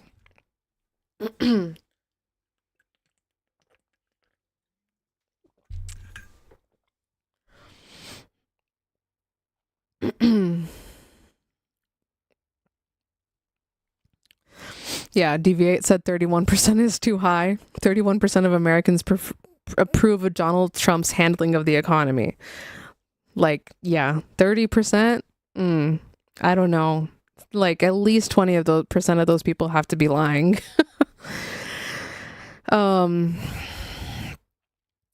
Okay. The rising cost of shelter has become the major source of concern about affordability. What can be done about it? The answer is simple. Build more housing. Yes, that is the simple answer. The only way to drive down the demand price is to increase the supply. simple economics. The more demand you have means the less supply you have, means the prices will go up. So then the less demand you have means the prices will go down. Because, I mean, there's, if you have a big supply and no demand, you got to lower your prices. But if you have, the goal with housing is that we should have a vastly surplus supply. Well, I don't know, surplus, but right now we need more houses to be built. Like we need people to be building houses like how they do in Japan, where you go and buy the property, or you buy a house and it's literally expected that you're going to tear it down anyways. So you're just really paying for the land. And that's what makes, kind of home ownership more affordable. Well, I don't know if affordable, but it's more, expected. People in Japan aren't buying houses to rent out. People in Japan, I don't think, are buying, houses as investment properties. Housing is a human right, and so housing is a human right, so a right to a house. Yes, we need more houses. Okay. As I noted in the last premiere, this is now an issue for both blue and red states. States like California and New York suffer from rules that make it very difficult to build housing of any kind. This is less true in places like Atlanta, which used to build a lot of housing, but this was overwhelmingly single-family housing at the metro area's edges. And red state metropolitan areas are reaching the limits of sprawl. So they need to build more multi-story, multi-family housing, which is severely restricted. While upzoning can do a lot to hold down the cost of shelter, it is also important to address construction cost. And this is an area in which we can do a lot simply by reversing Trump's policy. End high tariffs on construction materials, such as lumber. Stop persecuting the foreign-born workers who play such a large role in the construction industry. Beyond reversing Trump's mistakes, policy should encourage low-cost construction. In particular, there's still a social stigma associated with manufactured housing, but its quality is far higher than in the past and costs much less to build than conventional housing. 35 to 73% as much, according to the National League of Cities. The Biden administration, in its last year, took some steps to encourage wider adoption of manufactured houses. We need more of that. Yeah. Childcare is the next point. Stay-at-home motherhood still exists in America, but it is very much a minority lifestyle. According to the Bureau of Labor and Statistics, 74% of mothers with children and 68% of mothers with children under 6 participate in the paid labor force. Given the reality of modern society, childcare has become essential for American families. Yet, unregulated, unsubsidized markets do a very bad job at providing childcare. Why is a complex question. Yeah, I don't even know how to begin to answer that. Suffice to say that there's a compelling case for government intervention to make childcare affordable and reliable. Could you imagine that? Instead of having ICE, we could just have childcare. We could have professional government childcare, But we spend that money on so many wrong things. Or you know what? Even have subsidies for businesses that do childcare. What an idea. What an idea. And providing near universal, highly subsidized or free childcare is eminently doable. Almost all advanced European countries do it, and here at home in the state of New Mexico, the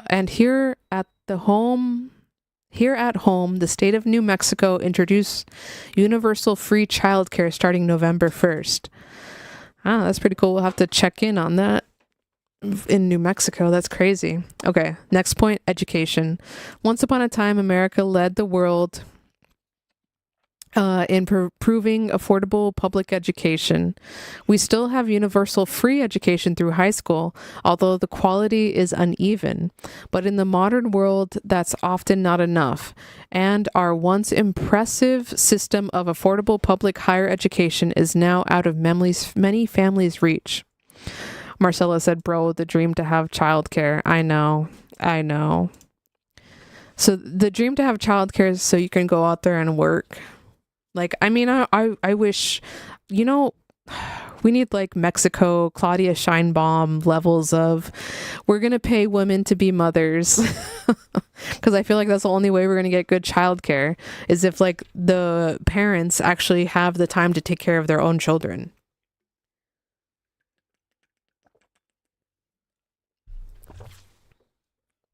Okay.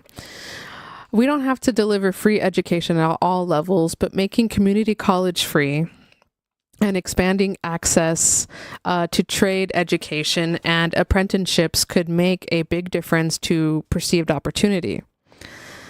DV8 said, heck yeah, pay women to be mothers. That would be great. That would solve so many issues. It would solve the declining birth rate. It would solve the, you know, women aren't getting paid equal, you know, because like then men would be like, well, I want to be home to be paid as a mom. And then we would say, hell yeah, yes you can. You can be, you know, stay home dad. You can play daddy daycare and get paid for it. And you could still, you know, act like you're not the main caregiver, you know, but we playing. Okay, next point, antitrust. America used to have strong antitrust policies aimed at preventing monopolists and oligopolists from abusing their market power at consumers' expense. Antitrust enforcement has, however, been steadily eviscerated since the Reagan years. We've been knew that. Reagan removed regulations. And going back to taking market power serious could have a visible effect on consumer prices. This is a huge subject, probably appropriate for future blah, blah, blah. Okay. Next point he brings up is consumer protection. We live, wrote Time magazine last year in a golden age of scams for a variety of reasons. Financial fraud, especially aimed at middle and lower income Americans, has never been widespread. Policy can do a lot to protect consumers against fraud. The Consumer Financial Protection Bureau has been a huge success story since it was founded in 2010, which is why killing the Bureau was one of Project 2025's top priorities. Why am I not surprised?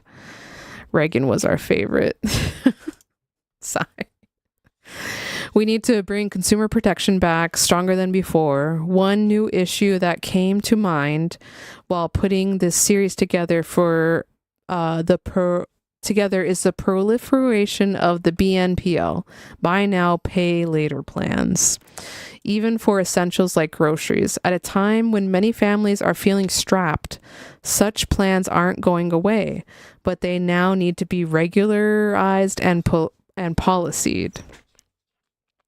Affordable cars. Oh yeah, we need affordable cars. Let me do something shocking and saying something about a Trump idea. His call to make it possible for Americans to buy smaller, affordable cars. True, he has Japanese-style tiny cars in mind, which is a gimmick. Such cars won't be practical in the United States. Oh man, Paul Krugman has never seen a K car then. I mean, I guess they don't have the same crash ratings as some American cars because they're so tiny, but still. And there's no hint he or anyone in his administration has given significant thought to what policies promoting automotive downsizing might require. And of course, he talks only in terms of domestic production rather than allowing import competition that might force U.S. automakers to adapt, as they did when they faced Japanese competition in the 70s and 80s. Still, it's clear that U.S. auto companies have given up on producing cars that middle-income families can afford in favor of producing high-end luxury cars with features. And the higher cost is compounded by soaring car insurance premiums and expensive repairs. Given how auto-centric life is in most of America, the absence of affordable cars is an important factor in the affordability crisis. And at some point, Americans will wonder why inexpensive cars are available in the rest of the world, but not here. The auto industry is on the brink of a major technological change, so we should think seriously about policies that would induce U.S. automakers to make reasonably priced cars available again. Interest rates, next point, interest rates, financial responsibility. Finally, no discussion of affordability is complete without a mention of the current high interest rates. With higher mortgage rates, higher car loan rates, and higher credit card rates, higher interest rates inflict quite a lot of economic distress on Americans. But Trump's plan of simply ordering the Federal Reserve to cut the interest rates it controls, the federal funds rate, wouldn't reduce long-term rates like mortgage rates. Even worse, it would be a recipe for future runaway inflation. The only way to reduce, DV8 said, better than the Lord Farquaad trucks people drive over here. Yes. The only way to reduce the interest rate burden on household budgets without risking runaway inflation or depressing the economy is with a policy of monetary loosening accompanying with fiscal tightening. In other words, the Federal Reserve cuts the Fed fund rates to cushion the economy, while the federal government reduces the budget deficit by increasing government revenue. Granted, that's easier said than done, but reversing the enormous tax giveaways that disproportionately benefit the top income brackets would be a good start. There we go, raising taxes on the rich. Okay, now let's finish this out with affordability part 4 and see. I think part 4 is going to be the best one. I hope. Here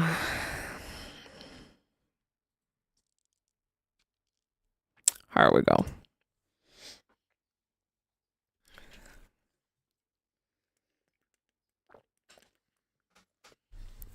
All right. Oh my God. Of course, the picture is, there's only 4 parts. Yeah. Super yacht Koru. Oh, wow. So freaking Jeff Bezos has a yacht and it looks like an old timey yacht. It's not like a nice yacht. It's like, it has mast and sails and, all of this weird stuff. It has a picture. It has a pool on board. It has a plunge pool. It has a hot tub, removable shade, casual dining for 10. Oh my God. Okay. On Friday, the University of Michigan released its largest report on consumer sentiment, and it revealed deep dissatisfaction with the economy. The survey respondent rate current economic conditions as the worst in the past 50 years. That's yacht number 32 for him. Damn, that's crazy. People don't even have 32 cars. people don't even have 32 bikes. Like you don't need 32 different bikes to like go enjoy biking. Maybe like 5 bikes. But you don't need freaking 32 different yachts. That's crazy. Okay. As I documented in the first installment in this 4-part series on affordability, the depth of this negativity far outstrips what standard measures of economic conditions tell us about the current state of the economy.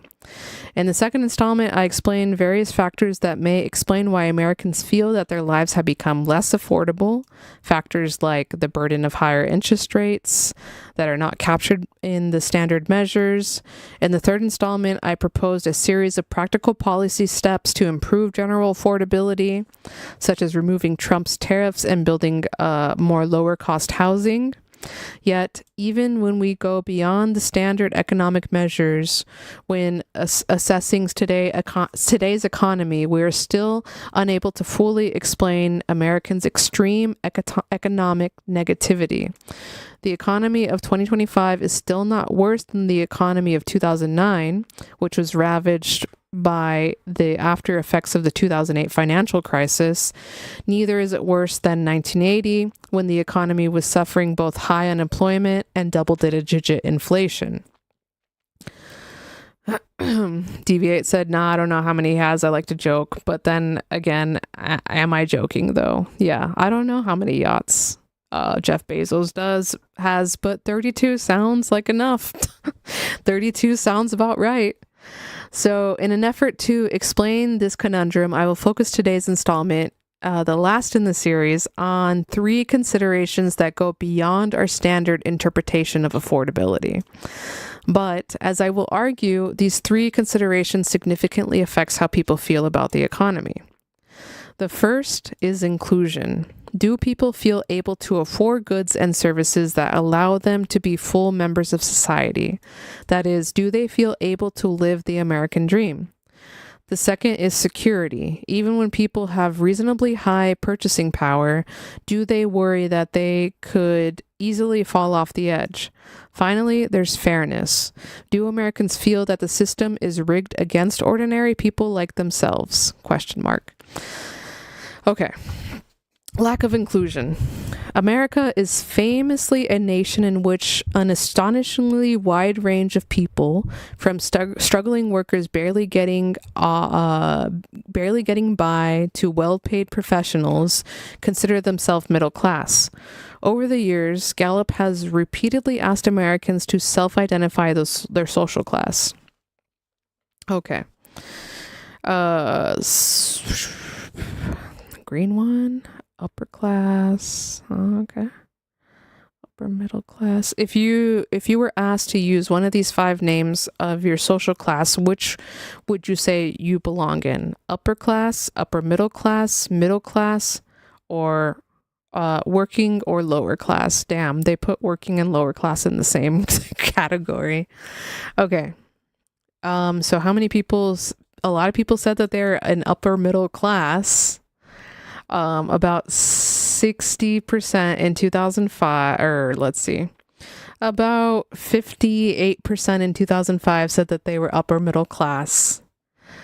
32% or like 31% people said that they were working class in 2005. 8% said that they were lower class. Okay, they did not put working and lower class in one. They separated them. Okay. And literally less than 1% said that they were upper class. Now 2% today say they're upper class. Wow. So it's just showing how people have changed. And I guess the biggest change is in the upper middle class / middle class and the working class. Like, well, no, it's just been upper middle class. And then so upper middle class has declined, and lower class has inclined, right? There was less lower class people in 2005 than there is today. In 2005, there was more upper middle class people than there is today. Working class has kind of stayed the same, and upper class has stayed kind of the same. Interesting. Let's see what he draws from these conclusions. Okay. Only 2% of Americans consider themselves upper class. That's a ludicrously small number because it implies that some households with incomes exceeding $400,000 a year consider themselves middle class. That's like double of what actual middle class should be. That's crazy. But there's an alarming dynamic emerging further down the income scale. Since the early 2000s, there has been a significant decline in the percentage of households considering themselves middle class, matched by a rise in those considering themselves lower. Oh, I just said that. Oh man, aren't I so good at interpreting data? Sorry, I had to pat myself on the back. So yeah, upper class is lowering, lower class is rising, working class kind of stayed the same, and upper class people are still not thinking they're upper class. While the dynamic revealed by this data is both compelling and alarming, it surely underestimates the extent to which many middle-class families feel they are falling behind. That's because human beings are social animals. Almost all of us evaluate ourselves by comparing ourselves with others, in particular with what sociologists called reference groups. That is why, realistically, poverty as a state of mind has more to do with relative income than with absolute purchasing power. Adam Smith acknowledged that when he declared that linen shirts were a necessity because they were the minimum marker of inclusion in a respectable society. In part 2 of this series, I argued that home ownership in some ways plays a comparable role in the 21st century America, and that high housing prices, putting home purchases out of reach for many younger Americans, are a severe social blow. Today, I'll suggest an additional measure of inclusion: how disparity. Hold on. Let me look up what this word is.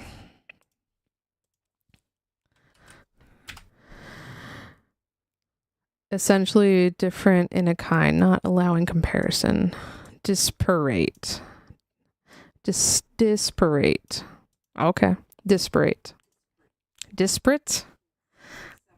Like separate, but it's disparate. Okay. How are incomes of ordinary middle-class Americans compared to the income of upper-class reaches of the middle class? I focus on the upper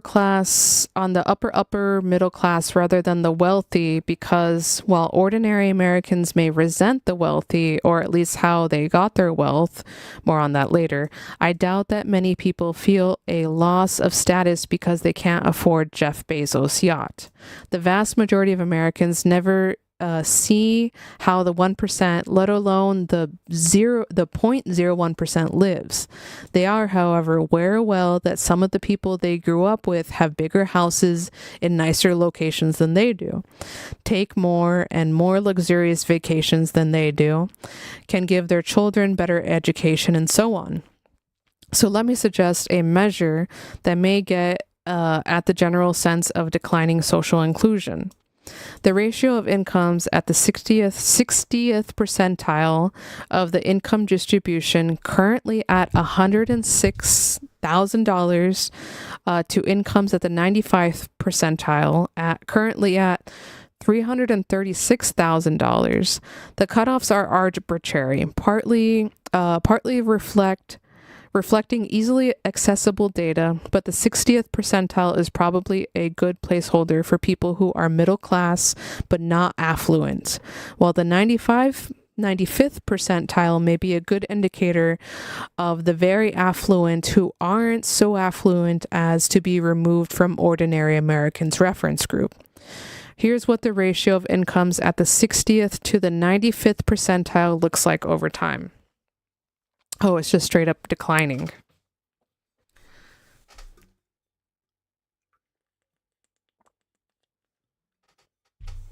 So in 1979, the 60th and 95th percentile ratio was 0.43%, whereas today it's gone all the way down to 31%.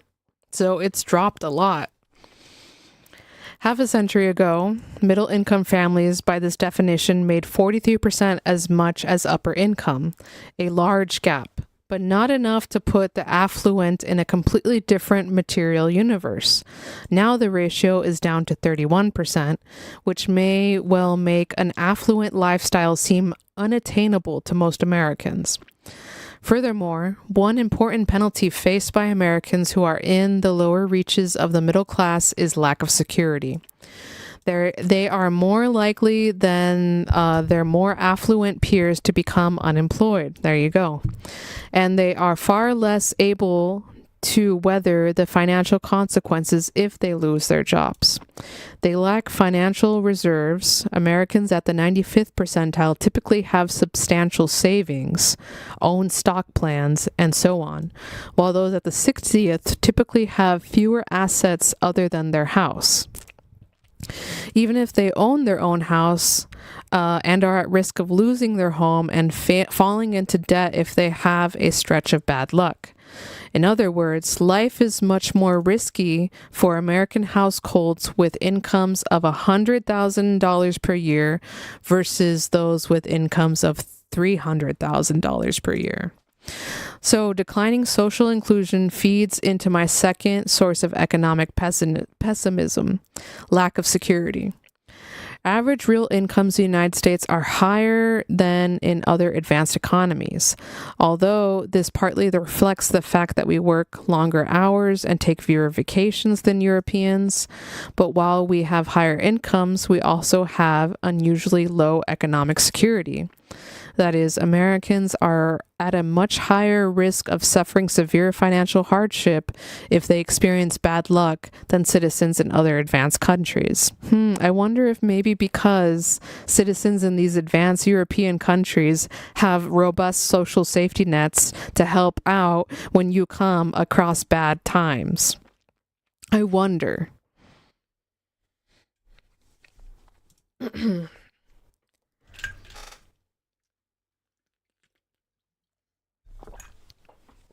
Partly, this reflects the fact that the U.S., uniquely among rich nations, does not offer universal health care. We made progress towards reducing the financial risk of healthcare problems with the Affordable Care Act, aka Obamacare, which made insurance available for many Americans who didn't receive health coverage through their employers or via Medicare and Medicaid. The Biden administration improved the ACA by enhancing the subsidies it provides, and by 2024, only 8% of the U.S. population lacked health care coverage. Thank you, Deviate. However, the enhanced subsidies are expiring on New Year's Day. Wow, that was like literally yesterday. Causing millions of Americans' premiums to spike. Many will drop coverage, so one major source of insecurity is about to make a big comeback. This will add another important source of insecurity in the current economy, an elevated sense that jobs are hard to find if one is laid off. Unlike their counterparts in other rich countries, U.S. workers have few protections if their employers should choose to fire them. Defenders of this laissez-faire policy, policies say that it enhances the economic's dynamism. The employers that are more willing to hire workers take advantage of opportunities if they know they can let extra workers go if they're not needed. And to be fair, there's some validity to that argument.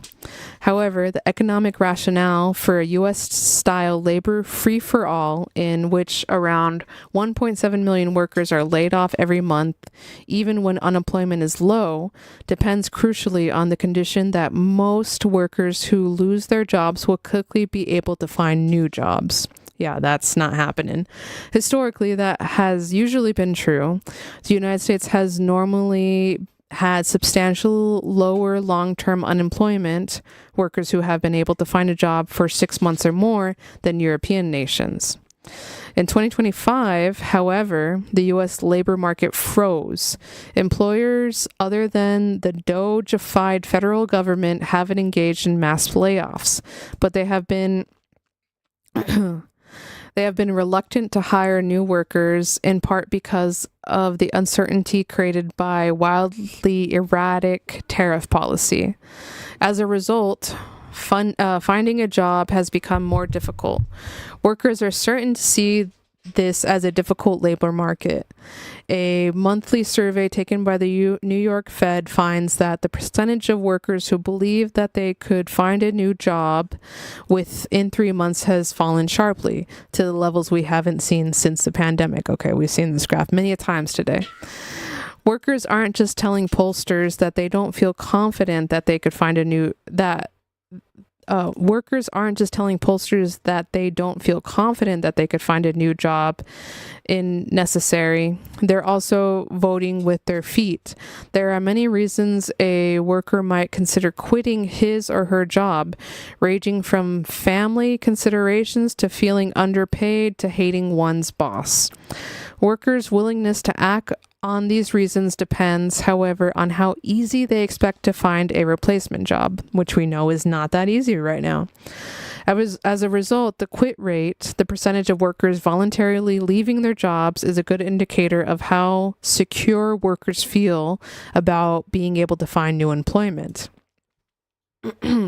That rate, like the perceived probability of finding a new job, is now, except for the depths of the pandemic, at a 10-year low, indicating a higher level of job insecurity.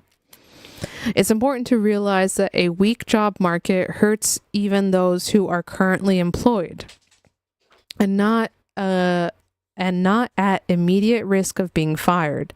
That's because it reduces their bargaining power. Fear of leaving makes it risky to ask for better wages or improved working conditions. To summarize where we are so far, the U.S. economy is currently a place where wages have for the most part outpaced inflation and unemployment. Although it has risen, it still isn't extremely high by historical standards. However, soaring housing prices and rising inequality are leading to widespread sense of exclusion, with even families that consider themselves middle class feeling locked out of full participation in society. These are real concerns that help explain negative views of the economy. And this negativity may be exacerbated by what I believe, although the evidence is limited, to be a growing sense that the distribution of economic rewards is unfair. That's it. That's literally the main reason. I wish he would just focus on that, because I genuinely think that is the main reason. Okay, unfairness. U.S. income and wealth inequality began rising rapidly around 1980, with the biggest gains going to those at the very top. To the frustration of many on the left, however, it has been difficult to turn inequality into effective political issue. In part, this is because many Americans have accepted arguments made by and on behalf of the very wealthy, claiming that they have earned and deserved their wealth. Big no. Fragmentary data suggest, however, that this may have changed, that there is a growing sense among many Americans that the system is rigged in favor of the ultra-wealthy. This resentment isn't the same thing as feelings of social exclusion. Many Americans feel frustrated that they can't buy a house or are financially strained if they do manage to buy one. They're not similarly frustrated by their inability to buy yachts like Jeff Bezos, but they are angry to the extent that they believe that people like Bezos or Zuckerberg or Musk haven't earned their wealth fairly and now enjoy special advantages thanks to their political contributions. I won't try to do a full analysis here. Let me instead simply offer two pieces of evidence for the proposition that there's a growing sense of economic unfairness. First, a recent Harris survey found that more than 70% of respondents agreeing that the system is either highly or somewhat rigged in favor of the ultra-wealthy. Let's see. Wow, 35% of Americans think that the U.S. economic system prioritizes the extreme wealth. 36% believe it offers opportunity, but it's not equal. That's crazy. So what's 35 plus 60? 36. That's 71% of Americans. 71% of Americans feel that the economic system is unfair. 28% say it works well for most people. I don't know about that. These numbers have risen significantly over the past year, although unfortunately Harris doesn't provide a longer timeline for comparison. Secondly, the most conspicuous ultra-wealthy individuals in America today with the most with the most obvious political power are tech billionaires, the broligarchy. Wow, that's a new one. The broligarchy. But I don't think all tech billionaires are men.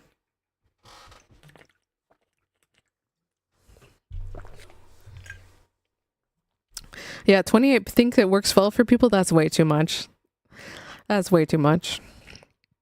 What's striking is the peak of political influence comes at a time when political opinion about their industry has plummeted. Yeah, like, see how the tobacco industry, right? They didn't have the ability to like put ads on their cigarette boxes that like did targeted advertising that was like, hey, you know, you're smoking Marlboro Light right now, but really you might be more of a Camel Crush guy, you know, so you should probably buy Camel Crush. On with like tech, it's like you don't like scrolling Facebook? Well, you know what? Here's Instagram, and let me show you specific stuff that you want to see on Instagram, so that way you spend your time on Instagram. You know, like companies, these tech companies have a very unique market, or I mean not unique market, but access to their market in ways that other companies have not had access before, right? The camel, thank you. A decade ago, figures like Mark Zuckerberg and Elon Musk were widely admired. Bro, I was one of them. I admired Mark Zuckerberg. I admired Elon Musk. My dream car was a Tesla Model S P100D. Like, I loved Teslas. And I loved Mark Zuckerberg. I was like, man, Mark Zuckerberg says he doesn't want to waste time picking out what color shirt to wear in the morning, so he just bought all gray shirts. That's literally what I did. I was like, I'm just gonna buy all black t-shirts, and that way it'll go with everything. Stupid, I know, but I've learned the errors of my ways. Okay, but their public image has turned sharply down even before they tied themselves to Donald Trump. Here's a figure from a post of mine last summer. Okay, net approval of the internet industry. Oh my God, it fell after 2020. It fell after 2018. That's crazy. That's crazy. People hate the internet. People despise the internet. Wow. It's like almost negative approval. That's crazy. In that post, I argued that tech bros hadn't lost the public's admiration because of enshittification. Yes, another word, enshittification.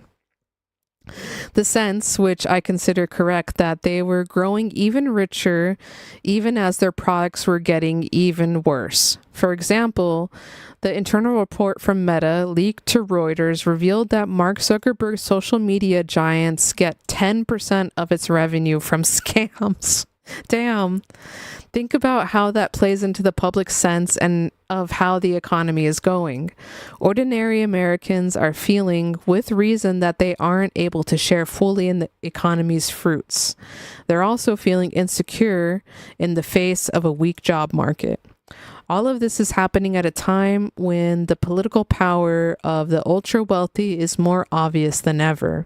While there is a growing sense that they are receiving special treatment while ripping off their customers, widespread public admiration for Luigi Mangione, accused of killing the CEO. Oh, now we're correcting ourselves. Thank you, Paul Krugman, for saying it's an accusation of killing the United Healthcare CEO.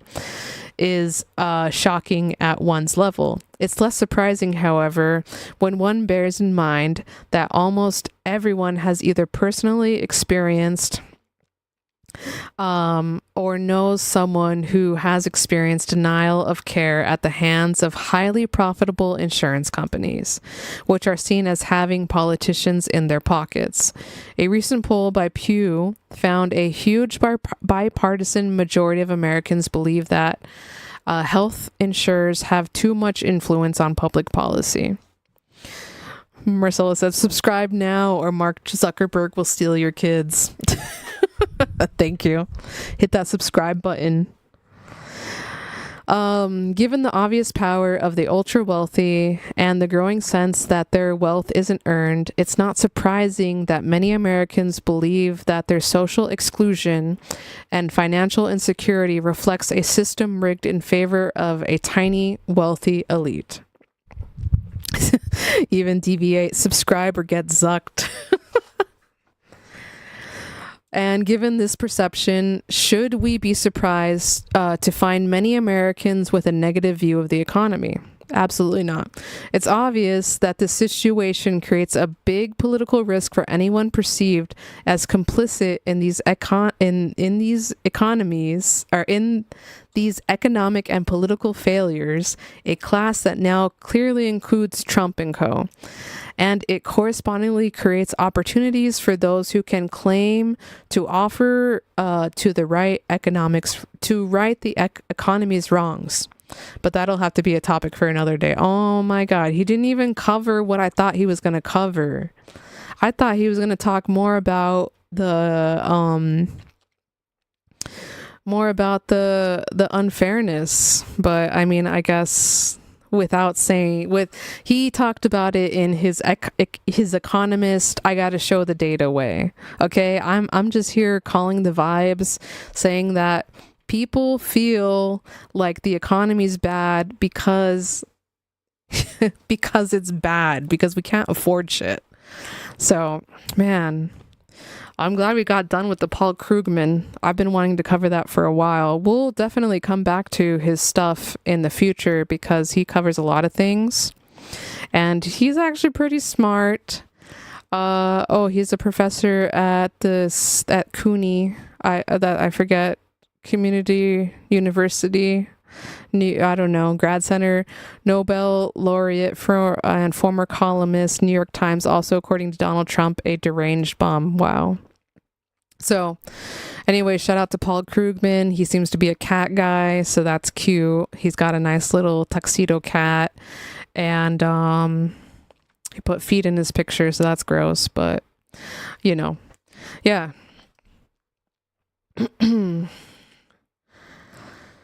Okay. You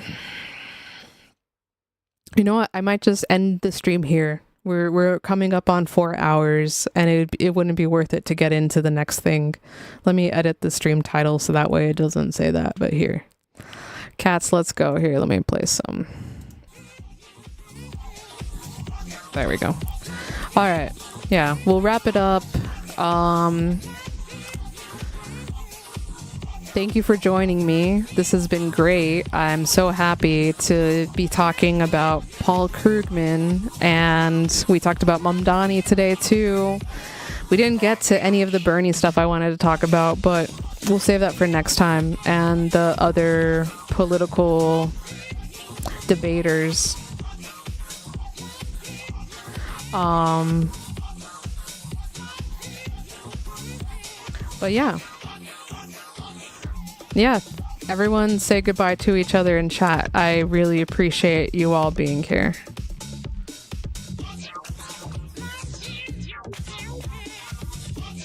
Okay.